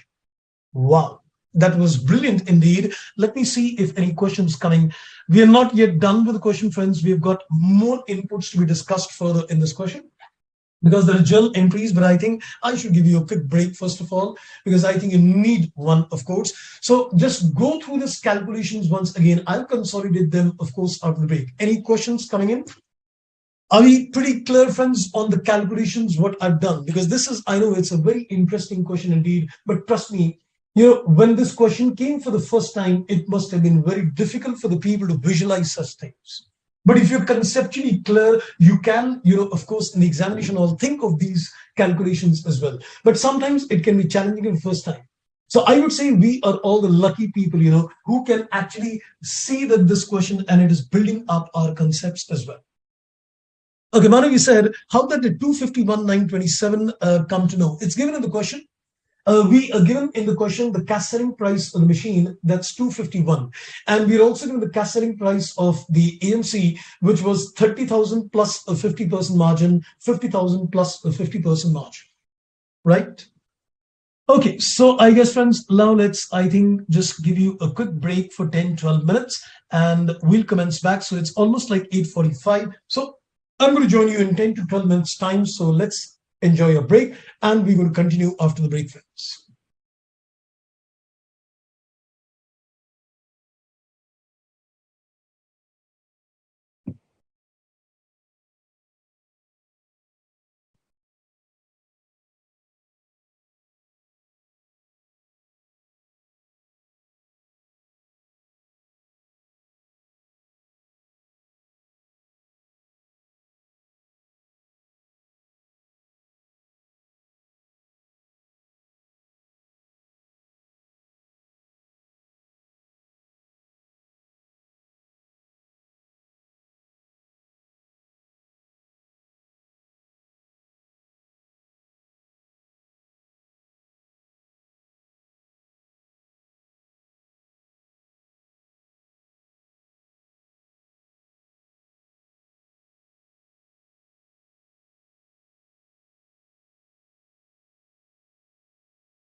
Welcome back, friends.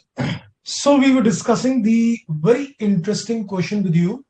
That is January 21 examination question. So we've got a basic input so far, and that is in terms of identifying whether the financing component is significant or not. So that was a very interesting part, that since the control of the goods and services is being transferred at different dates, we need to be very carefully calculating the element of interest. The compounding of the cash selling price to the promised consideration, you can see, is taking place in a form of a chart at stage by stage. Because unlike the previous examples, when there was one particular date when the control was transferred, and in this case, there is multiple dates of control transfer. So it is very important the way we identify the significant financing component. If you ask me, I would say that in this particular case, the pertinent issue in this question is to identify, whether the financing component is significant or not. Apparently, yes, the period is 1 year, but since the transfer of three different goods and services is being done at three different points of time, identifying this element becomes a very interesting agenda. Now, there are two more requirements of this particular question. One is with reference to the journal entries which the company is going to pass. And trust me, this particular chart itself is going to be good enough in terms of making the entries and then the presentation in the financial statements. So let's take it further. And now let's have a look at the entries which we will pass in this particular case. So all the data is very clearly given in the question. So we're going to look at the entries as well. So let's have a look at the journal entries with you. Okay, so let's have a look at the entries now with you. Let me just slightly zoom it a little further. The entries are pretty simple and straight. Now we need to be careful that these entries are being done at different points in time. On 1st April 18, the control of the machine is given to the customer. So the company needs to recognize a revenue on that machine, and correspondingly, it also needs to recognize a cost of that machine as well.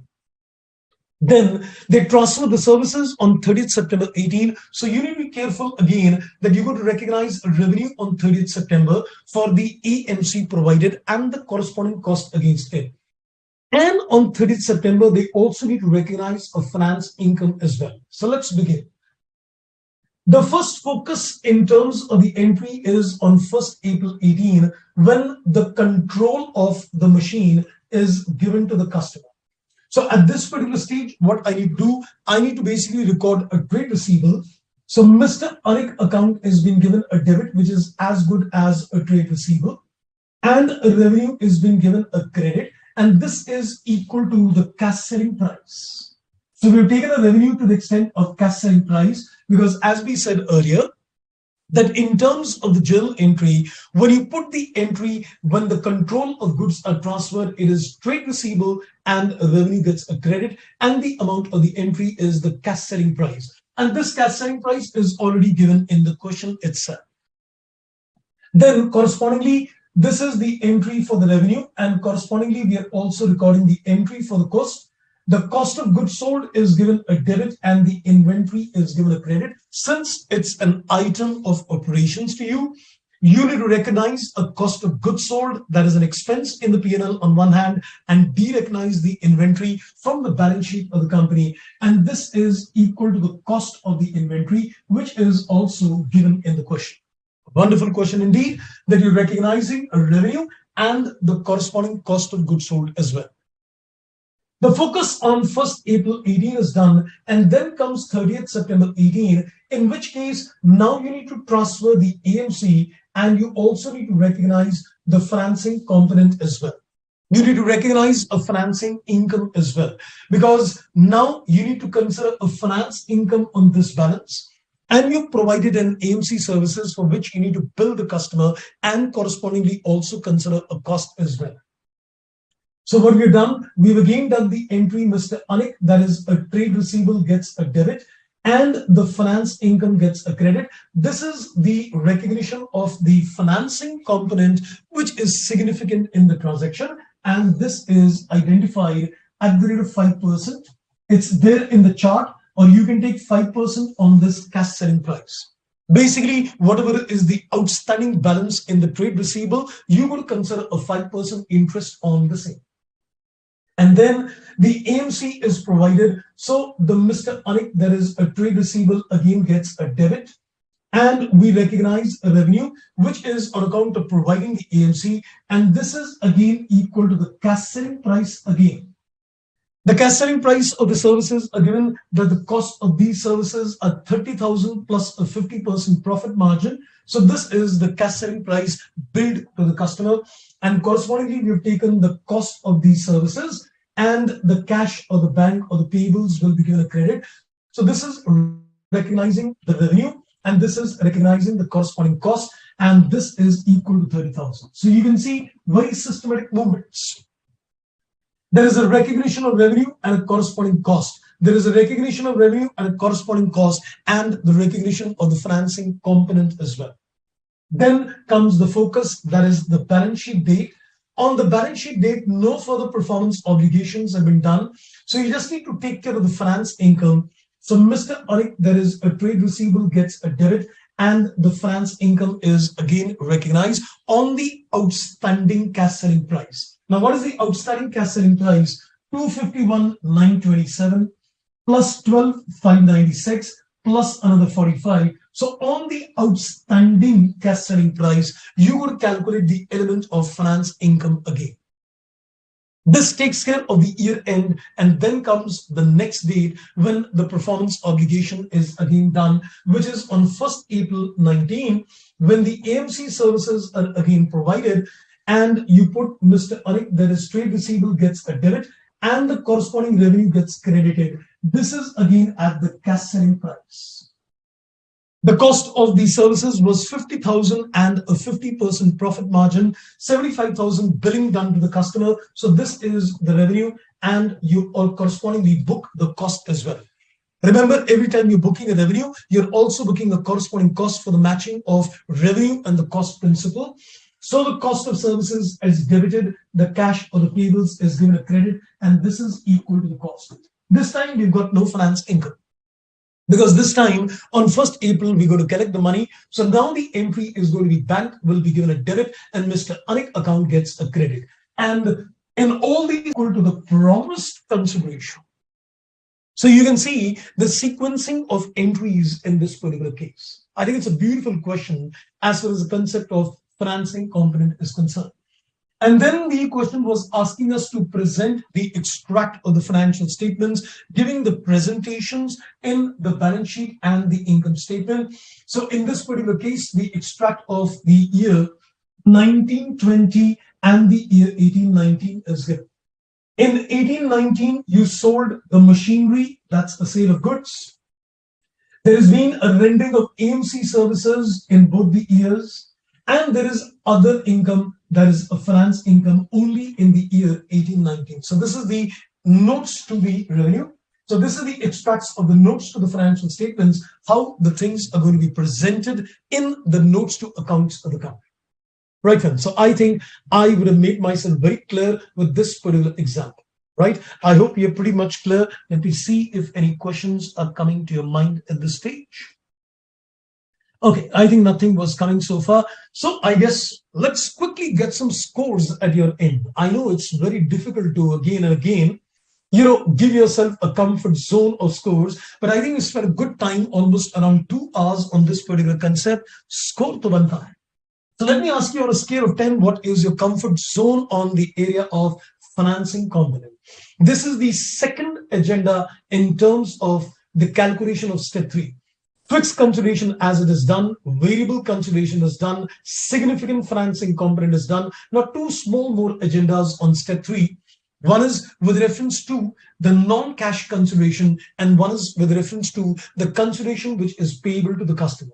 I'm going to quickly give you some insights on that. Okay, so I think let's proceed.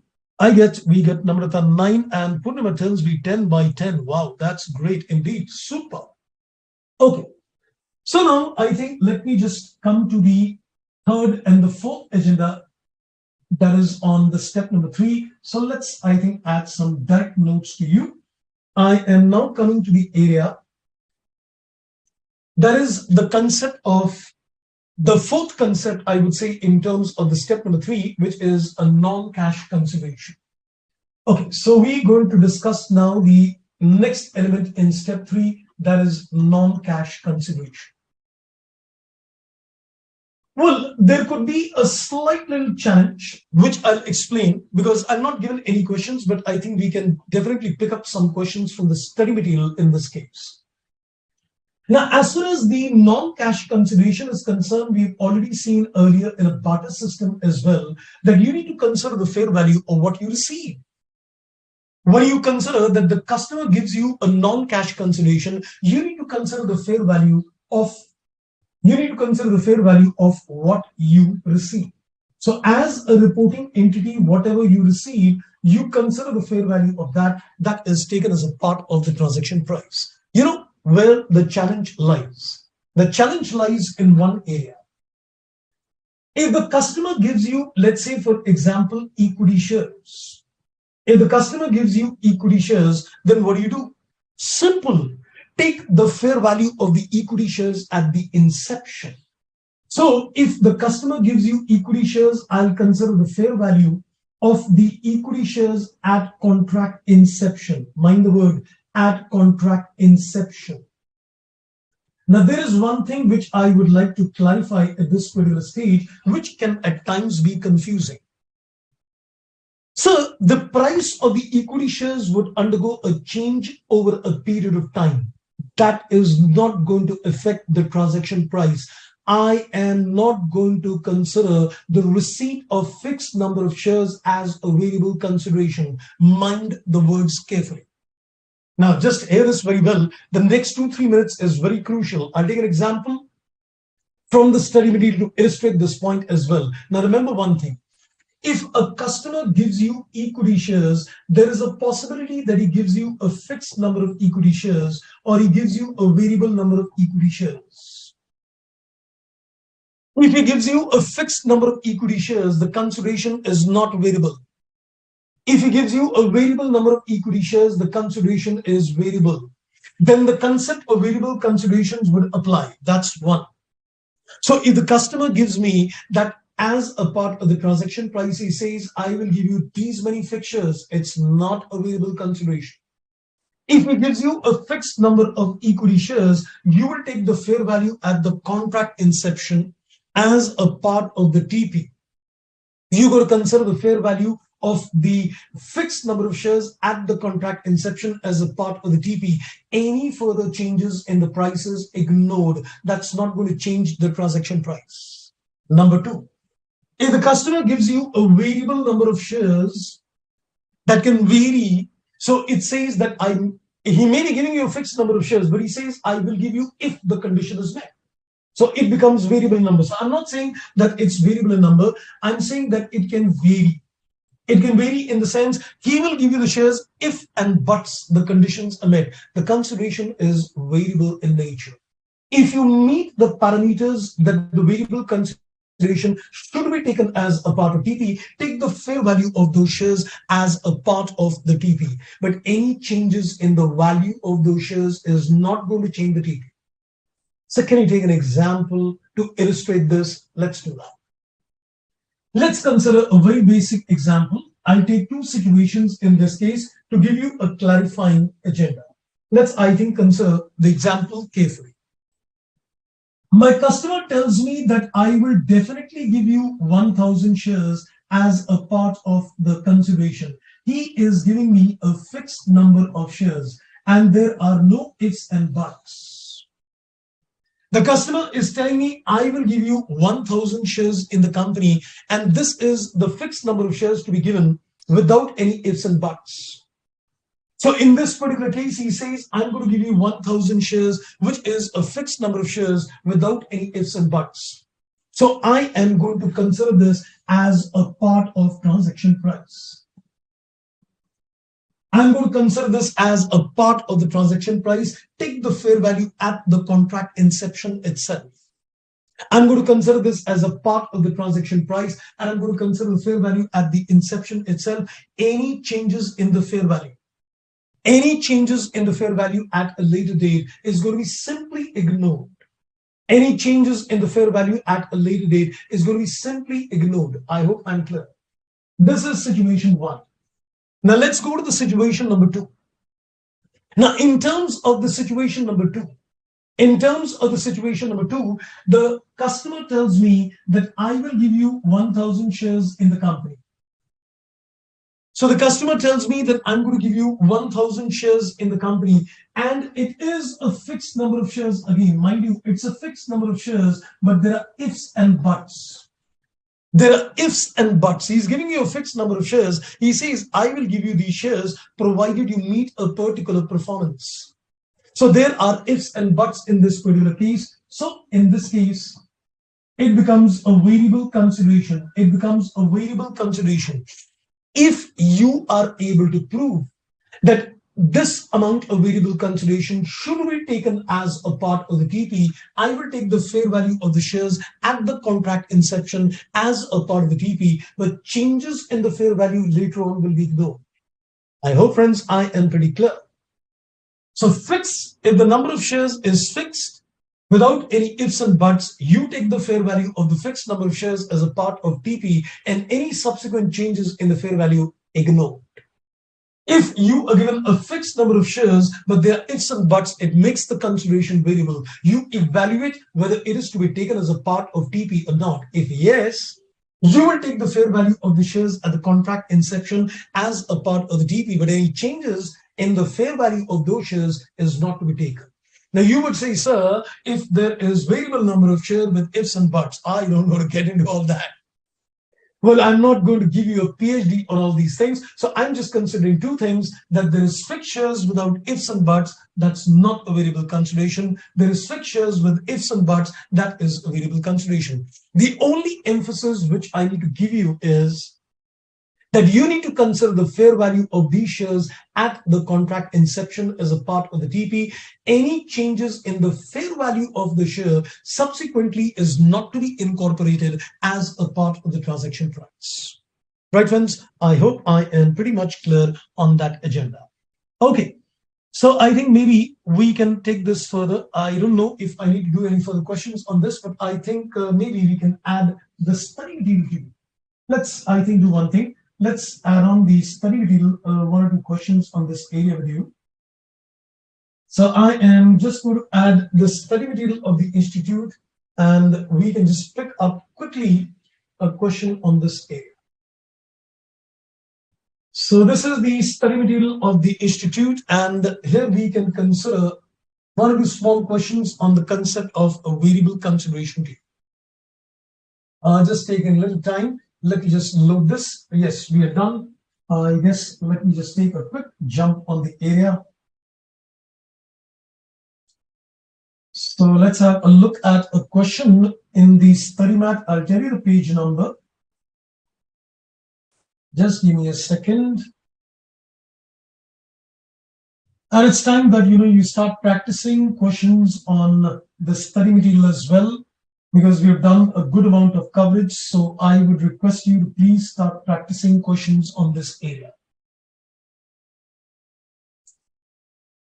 Okay, so I think they're quite close on out here. This is the financing component area, and this is the exceptions questions.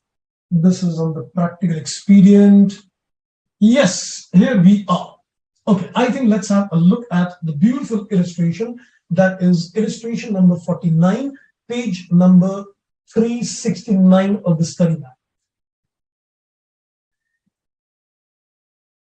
So we're looking at the illustration number 49, friends, and that is on page number 3.69 in the study material.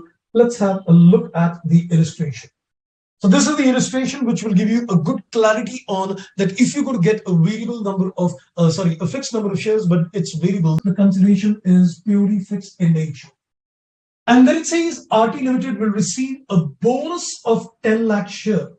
So there is a bonus of 10 lakh share. The number of share is fixed, but it is a bonus that makes the consideration variable in nature. Right? I guess I'm pretty much clear. The customer tells me that I am going to give you a bonus, A bonus means that if the performance conditions are met, I give you this bonus. So it's a variable consideration, but he's giving me a fixed number of shares. If it contemplates, there are ifs and buts, if it completes construction within a period of 1 year. So there is a deadline that if you're able to complete the construction within a period of 1 year, you get this 10 lakh fixed number of shares. Determine the transaction price. So what I need to do, when I'm calculating the transaction price, I would definitely consider 350 crores as a part of the TP. But the question is, do we consider the fair value of those 10 lakh shares at the inception as a part of the transaction price? It depends upon the evaluation of the variable consideration. If the entity can prove that this is highly probable that a significant reversal of the amount of revenue will not take place in the future, you would take this as a part of the TP.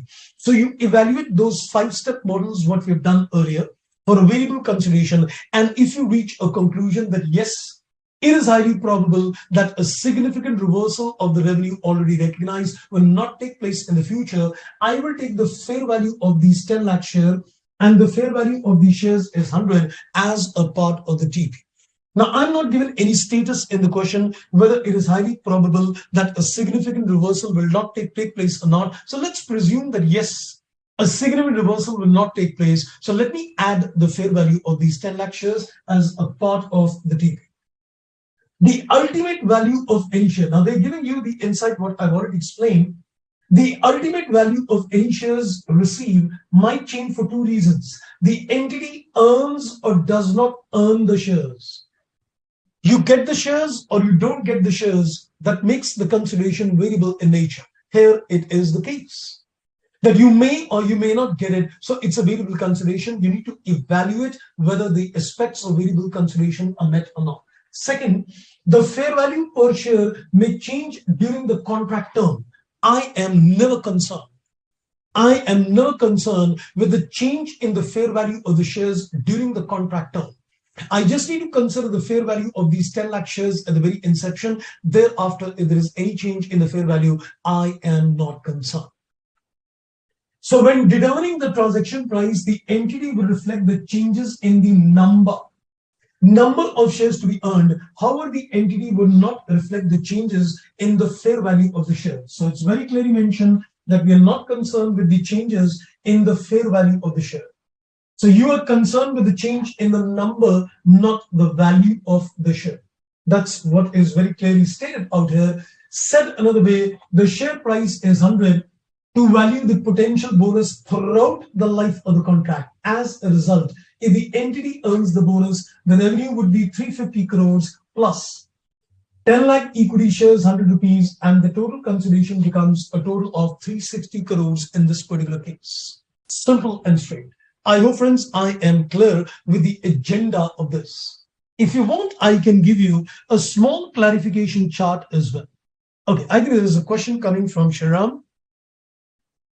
You said, sir, in case the reporting entity received the consideration in the form of equity shares from a purchasing entity, then it means a reporting entity will become a shareholder in the purchasing entity. Then the transaction between both the entities should be regarded as a related party transaction. Oh my God. I got your point. Now, I can answer this particular question, friends, but this is going to be quite beyond the examination levels, actually. But of course, I'd like to do the one thing. Let me give you a clarification chart where I will definitely slightly answer your question without getting into complications. Let's do one thing. Let's do one thing. Let me just come back and give you a clarification on the number of shares. So I'm just going to make a small clarification chart, and then we can go to the next agenda. So good that we started thinking a lot indeed, but I think sometimes the examination level doesn't allow us the creativity of adding too many things in life. So, but still, let's, I think, add something at this stage.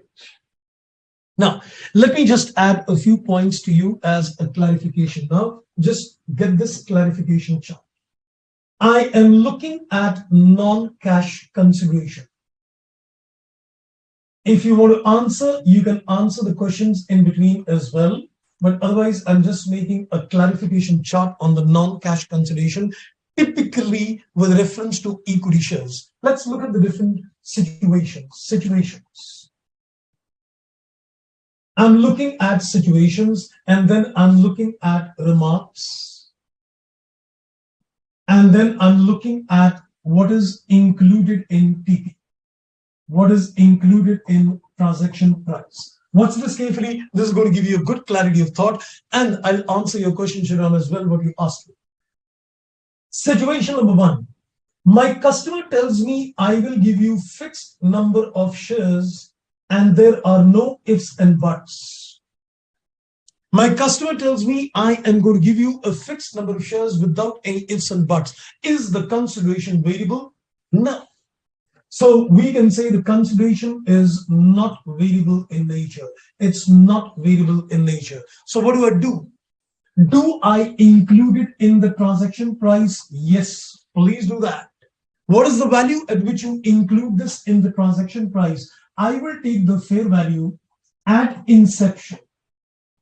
I will take the fair value at the inception as a part of the TP. Now, if the fair value undergoes a change, if the fair value undergoes a change, which will the fair value changes, am I concerned?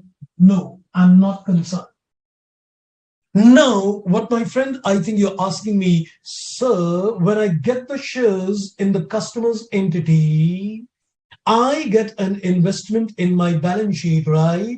So is that investment going to be accounted as per this standard? The investment is going to be a financial asset. And that financial asset is going to be accounted under Ind AS 109. So you're going to see that financial asset results in a related party or not, and accordingly the other aspects of the transaction would arise. The receipt of these shares would result in creating an investment in the books of accounts. And once you create the investment in the books of accounts, yes, you're creating a financial asset, and that financial asset will be accounted under Ind AS 109, depending upon whether you get a stake in the company below 20, above 20, above 51. I think you got your answer right.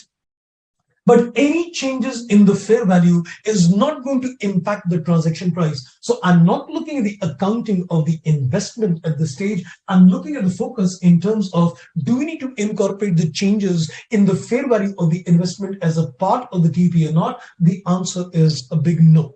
Right? I guess that clarifies your question, I guess, right? Okay, let's take it further. Let's create some more permutation combination. The second one, I'm saying the customer tells me I am going to give you a fixed number of shares, and he tells me there are ifs and buts. He tells me there are ifs and buts. He says, I will give you if you meet a deadline. So does this make a consideration variable in nature? Yes, it will make it variable in nature. So does this mean that now I'm going to make evaluations of the fact that whether I am going to receive this bonus or not? Yes, you're going to make evaluation. So if you say, yes, I am confident that I will receive it, then you include it in TP. Then you include it in the TP. If you say, no, I am not confident that I'm going to get this money, then you don't take it as a part of TP. Don't take it in TP. Then it's not taken as a part of the TP. And if you include it in the TP, the same concepts apply.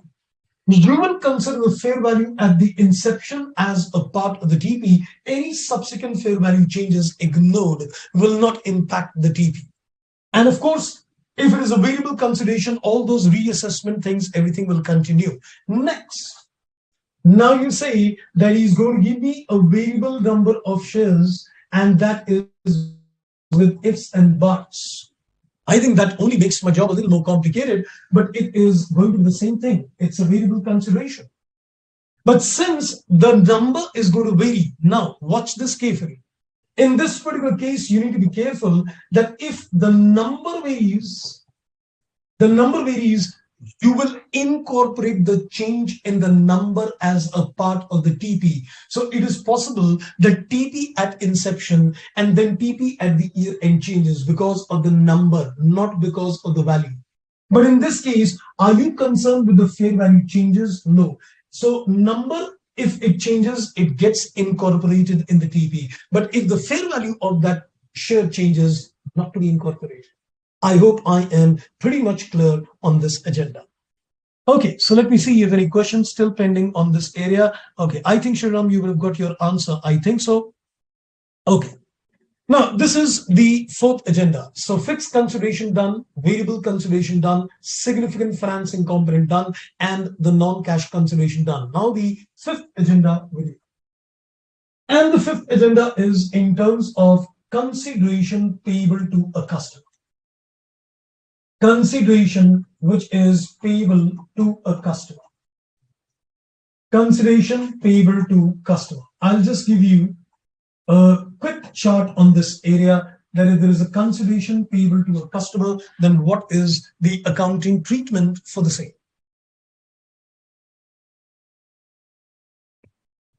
Now, if you're looking at a consideration which is payable to a customer, you need to put across a simple question to yourself.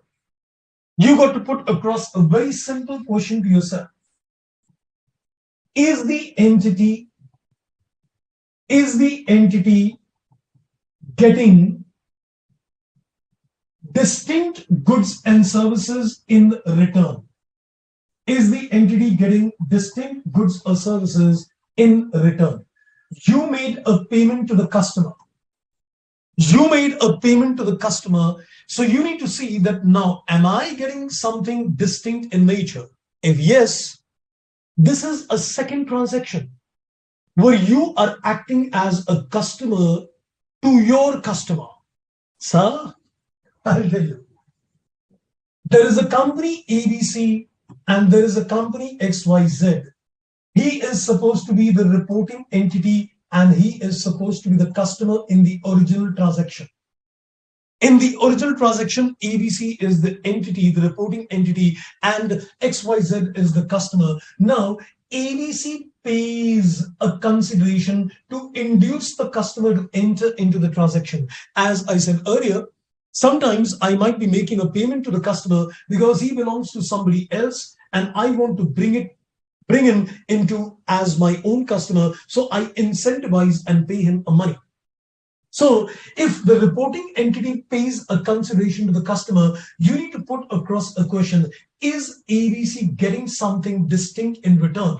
So if you're making a payment and the customer is going to give you something in return, then in the second transaction, he becomes a reporting entity and he becomes a customer. So in this particular case, you should treat it as a separate transaction altogether. Got the point, right? So if you're saying that I am making a payment to the customer, maybe I'm making a payment to the customer because I want to buy something genuinely from him. So the second transaction, I'm acting as a customer, he's acting as my supplier. So I would treat it as a separate transaction. So you need to put across a question that is the entity getting something goods in return, which is distinct. If you say, yes, I am getting something in return, if you say, yes, I'm getting something in return, then in this particular case, we will treat it as a separate transaction.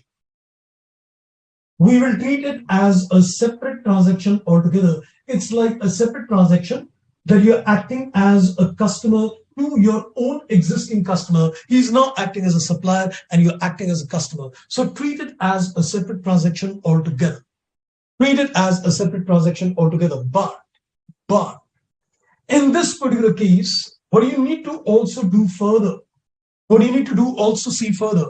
Agreed that you made a payment to the customer and you are saying that this payment is for a separate transaction altogether, but you should compare another thing. You need to compare, in this case, let me create a space. So you need to compare in this particular case, we will compare the consideration paid. We will compare the consideration paid versus the fair value of the goods and services you are getting in return.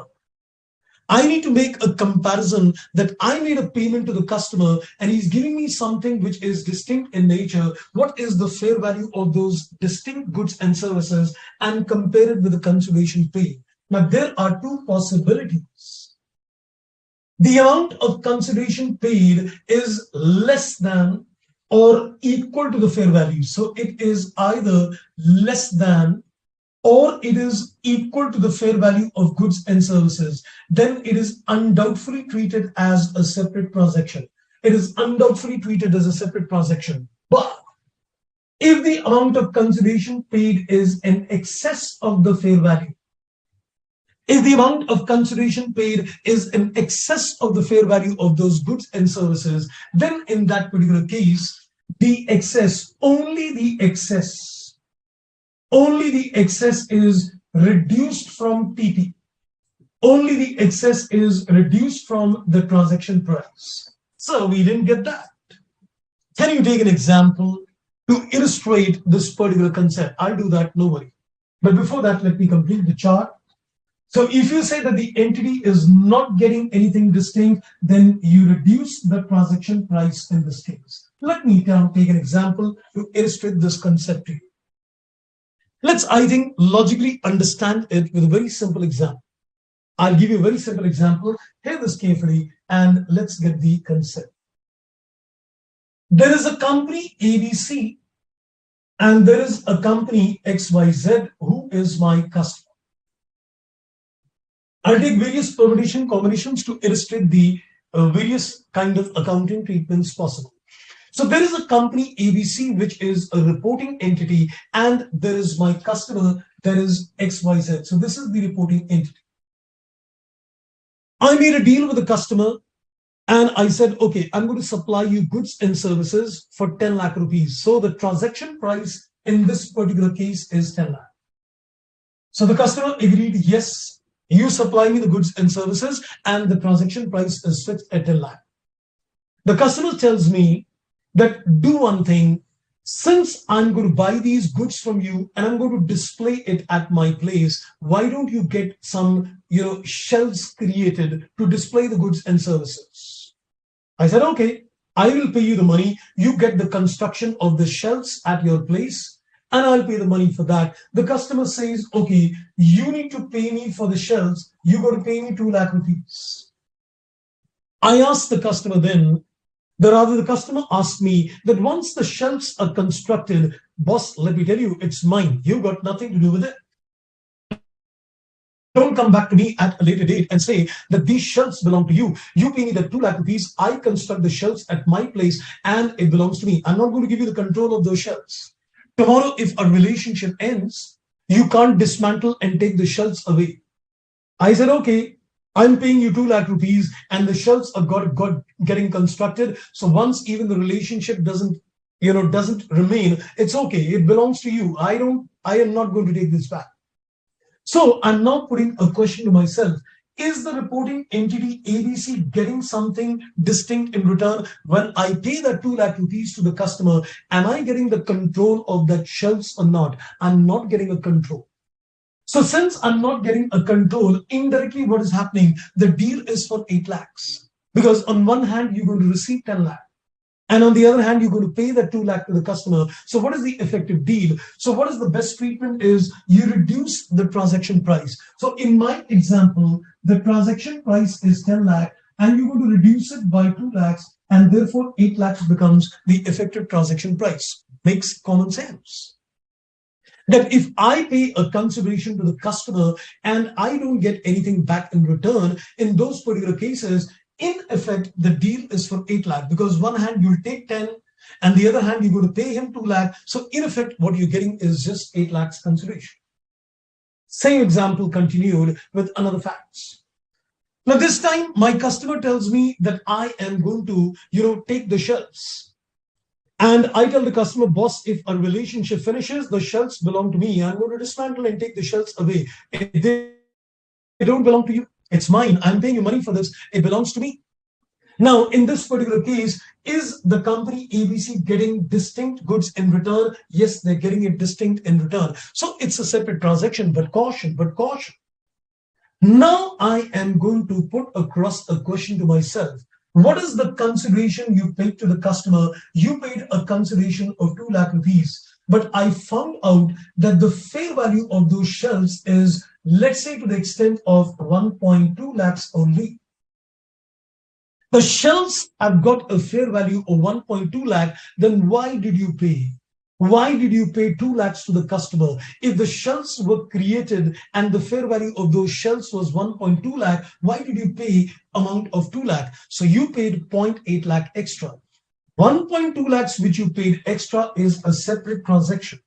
1.2 lakhs which you paid extra is a separate transaction. Let's account it as a separate purchase of the shells.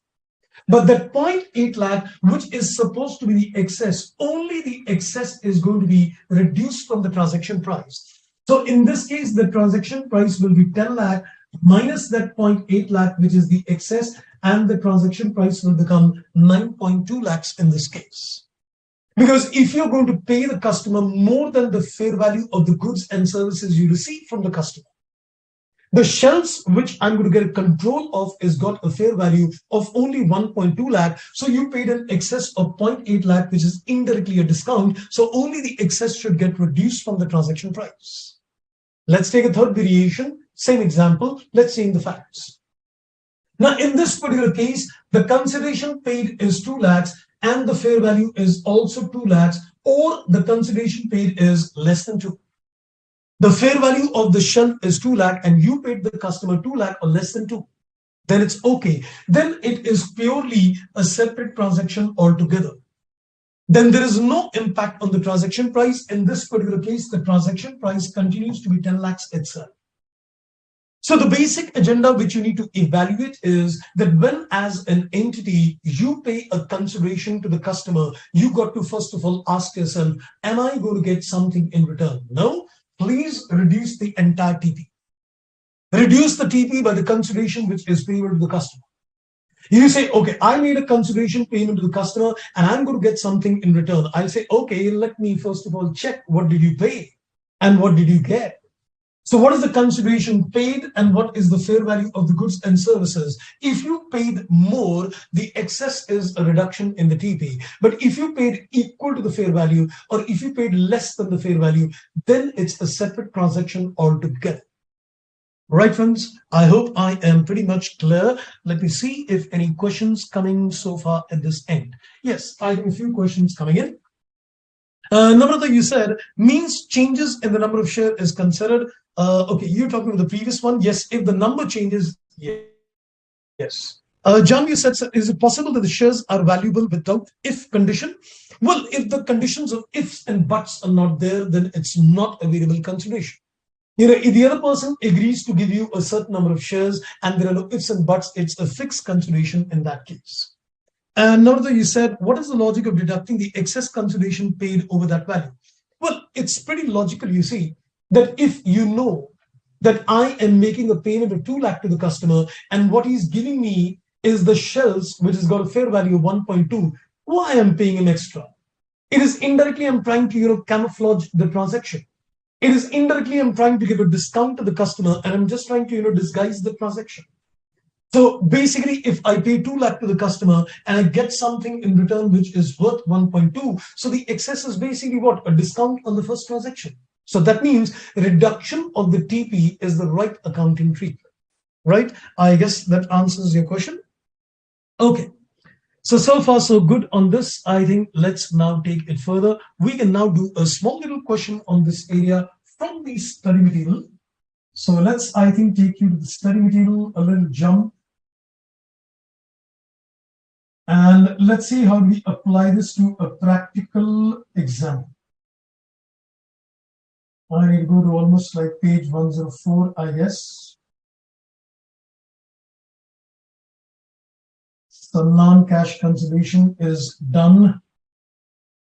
And this is the consideration payable to the customer. Yes. And we got an interesting question. Yes, I think we can pick up this particular question itself. Yes, let's, I think, have a look at this question. Consideration payable to the customer. This is page number 3.73 in the study material. So I'm looking at page number 3.73 in the study material. There is illustration number 52. Page number 3.73, illustration number 52, there is an illustration. Let's have a look at the application of this. So we are given in this particular case, it says an entity that manufactures consumer goods enters into a 1-year contract to sell goods to a customer that is a large global chain of retail stores. The customer commits to buy at least 15 crores of products during the year. So we can say this is the transaction price with the customer, that is agreed to buy at least 15 crores worth of products during the year. The contract also requires the entity to make a non-refundable payment. So in this particular case, we are given the entity is also required to make a non-refundable payment to the customer. So it says the entity is also required to make a non-refundable payment of 1.5 crores to the customer at the inception. So this becomes a case of consideration which is payable to the customer. Then he says the 1.5 crores payment will compensate the customer for the changes. It says for the changes it needs to make to its shelving to accommodate the entity's product. So he says, I need to create some changes to the shelf. I need to create some changes to the shelf. And he says that give me 1.5 crores. Now see what it says. Entity does not obtain control. Entity does not obtain control of any of these rights. Let me ask you a very simple and a straight question indeed. Are you getting anything in return by making a payment of 1.5 crores to the customer? Say a yes or no. Are you getting anything in return by making a payment of 1.5 crores to the customer? And I'll just come back to you, Janvi, on your question. So are you getting anything? The entity does not obtain control of any right to the shelf. You are not getting anything in return. If you're not getting anything in return, then what is the logical answer? That indirectly you're given a discount right. So out of that 15 crores of transaction price, you should reduce that 1.5 crores. So the effective transaction price becomes 13.5 crores, right? Makes logical sense as well. So the answer is the entity considers the requirements of Ind AS 115 and concludes the payment to customer is not in exchange for a distinct goods and services because the entity does not obtain the control of any rights to the customer share. Consequently, the entity determines that 1.5 crores is a reduction of the transaction price. Makes common sense on that. Okay, so there is a question I think, Janvi, you've got. So in this case, if the shelf is not transferred to ABC, however, because of the shelf, the company is getting marketing of products on shelf company's products. Information is printed just like Cadbury boxes in which the chocolates are stored. In this case, we can say that it is in return to the company and getting marketing services. Well, you can always fight out with the fact that I have given these things. I'll tell you something. You're perhaps looking at a situation that, let's say, for example, to my retailers as a company like Pepsi and Coke, I may give them fridges. I give them fridges to contain the things. And, the situation is that I don't get the control of the refrigerators from them. Now, in this particular case, it all depends upon the terms of the agreement, and it could be considered that instead of taking a reduction in the transaction price, it is simply considered as a promotional expense. Yes, agreed on that. But let me tell you, in this particular case, here I am not looking at a kind consideration. I'm looking at a payment of cash. So I'm not looking at those kind of situations where in terms of promoting your product lines, you tell the customer, okay, I am going to give you a fridge, etc. So you get a fridge and it's written Coke and Pepsi is written on the fridge. It's a kind of consideration. It's a purely promotional expense for the companies. But here we're looking at a consideration which is paid to the customer in cash. In those particular cases, it has got to do with the transaction price. That on one hand, you get the money from the customer. On the other hand, you pay the money to the customer. So therefore, netting off would make more logical sense. So what you're saying would be a case of a kind, a thing which is given in kind, and that's rightly agreed, would be a promotional expense in nature, right? Okay, so far so good. So I guess, friends, I am pretty clear till this particular stage. My step number 3 gets over at this stage. Now, before we go to the step number 4, I think I just want to quickly give you some insights on the step number 3, because that's been quite a massive step indeed. But the complexities of the standard almost comes to an end at this particular stage. But of course, we need to cover up the step number 4 and 5 as well. So I think before we go to the next step with you, I think I just have another 10 minutes. So I just want to make a quick mind map before we take it further. So let me just come quickly to a small little mind map on this area. So let's have a look out here on the mind map with you.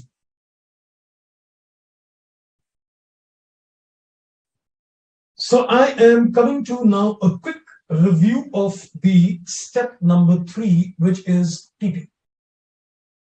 I'm looking at a quick inputs in terms of the step number 3, that is a transaction price. Now let's have a look. So when we determine the transaction price, we had a total of 5 agendas in mind. This is a quick mind map to consolidate the inputs in terms of the step number 3. So we had a total of 5 agendas in mind as far as a transaction price is concerned. Number 1, your mind should work on that there is a fixed consideration, and the only thing which should concern you is that this is going to be taken excluding GST. So this is the only agenda which should come to your mind when you're considering the fixed consideration. Then comes the concept of a variable consideration. And when it comes to the concept of a variable consideration, your mind should work upon the 5-step model which I gave you. So in this particular case, the 5-step model should immediately click to your mind. And I think to quickly give you the inputs in terms of those 5 steps, I said number 1. The first thing which you need to be cautioned on is that is the consideration variable or not. You need to read the question and identify that the consideration is variable. So we know it could be a discount, it could be a bonus, it could be a penalty if it is reasonable in nature, etc. The second thing which you need to do is do an assessment which is judgmental in nature, but you need to basically consider that it is highly probable that a significant reversal will not take place. We need to be quite certain that I will get the bonus. We need to be quite certain that the customer will not reach the level where he is going to get a discount from me.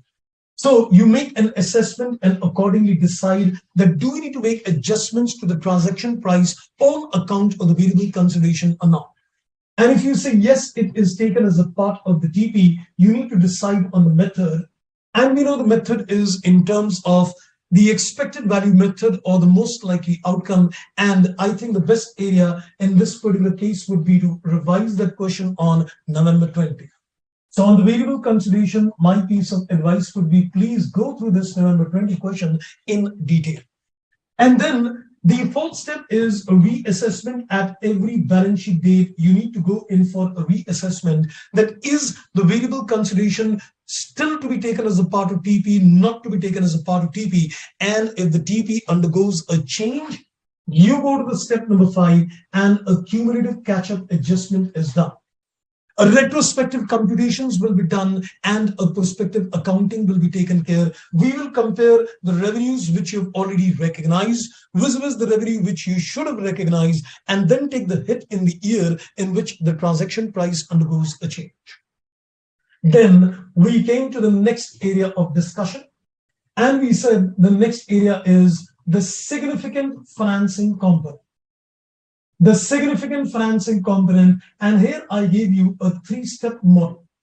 Here I gave you a 3-step model of my own, and I said in terms of the 3-step model, the first thing which you need to do before even you apply the 3-step model is you want to first of all keenly see that it is a case of a deferred consideration or is it a case of an advance. So in this particular case, the first thing you need to do is identify whether it's a case of a deferred consideration or identify is it a case of an advance, and so that the journal entries flash in your mind.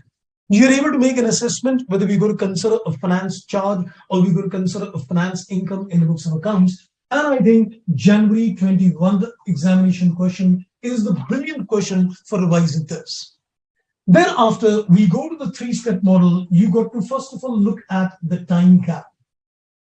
You need to see the time gap between the date when the control is transferred and the collections are done, or vice versa. And the time gap is 1 year or more. I'm saying 1 year or more. We go to the step number 2 and we identify that the financing component is significant in nature or not.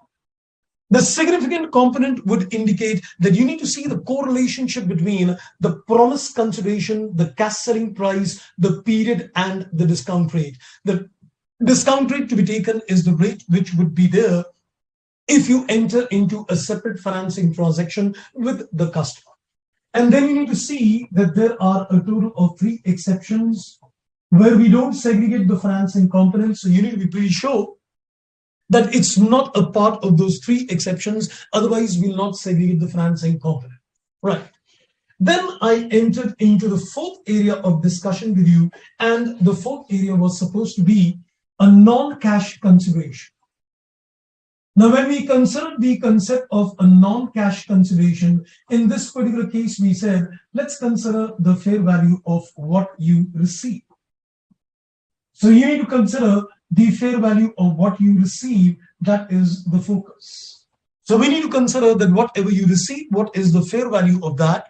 And we said a little caution that if you're going to receive, let's say, equity shares, you need to be careful that we are not going to consider the changes in the fair value of the equity shares. Any change in fair value of the equity shares during the contract term is ignored and not incorporated as a part of the transaction price. And then finally, we made a discussion on the last agenda review, and that was with regard to the consideration. That was with regard to the consideration which is payable to customer. So consideration which is payable to the customer. And I think in this particular case, if I sum up the inputs, I would say you need to basically put across one simple little question. That as an entity, if I make a payment to the customer, do I get something in return or not? Is the customer going to give me a control of any goods, distinct goods and services or not? So are you getting a control of any distinct goods and services in return or not? So the answer is either a yes or the answer is a no. If you simply say that no, I am not getting anything in return, then in this particular case, it is simply a reduction in the TP. Because this is indirectly acting as a discount. You gave money to the customer, he didn't give you anything back in return. So this is simply considered to be a reduction in the transaction price. But if you say, yes, I am getting a control, then it's time to compare the fair value of the goods and services versus what you paid to the customer. You'll not say that it's a separate transaction. We'll say, okay, let me dig it further and let me find out that if I am getting something back in return, then if the fair value and the amount paid is equal, the amount paid is equal or the amount paid is less than the fair value, then it's a separate transaction. But if you land up paying more than the fair value of the goods and services, it is only the excess which will be a reduction from the transaction price. So this is a mind map in terms of the 5 agendas determination of the transaction price. So my step number 1 is done. My step number 2 is done. My step number 3 is done. Now we left with step number 4 and 5, which is not very difficult. But let me also tell you, friends, that apart from these 5 steps, you will see in the study material, there is some discussions on some small issues, which I didn't intentionally discuss, which are pretty easy. But what happens, when you are understanding a complete picture in itself and you start entering into those small areas, it can be very disturbing for understanding the concept. So it is purely intentional that I'm not taking you to those, small areas in between the steps. But once you're able to get a grip of all these 5 steps, those small issues, when you see those illustrations, it will be automatically very clear. So what I'm going to do tomorrow with you, I'm going to concentrate on step number 4 and 5. And of course, we'll have some time after that as well. And I want to discuss one of the very interesting special agendas with you where people generally tend to falter, and that is the treatment of award points. So I've got these three specific agendas of discussion. One is the step number 4, one is the step number 5, and one is the treatment of the awards. And if we get time, then I think we can add on some a little more smaller issue discussions with you. But otherwise, the larger part of the standard would get completed. Of course, if I would have had more time, I would have perhaps added up more things, and I would have done some discussions on the appendix as well, because there are some more inputs like a service concession arrangements, etc., a couple of things. But I think what we do, we need to do it very well. That's the basic objective. So I thought, first is that you should get a good grip on the complete 5-step model on this step. Right, friends. So I think let's see if there are any questions coming at your side. Otherwise, okay. I think, Janvi, yes, you've got a question, I think. So in this case, I will, okay, I think I answered your question in that case. Yes. Okay, so any question, friends, coming at your end so far? Otherwise, I think we are done for the day. So we're going to call it a day unless there are any questions coming at your side.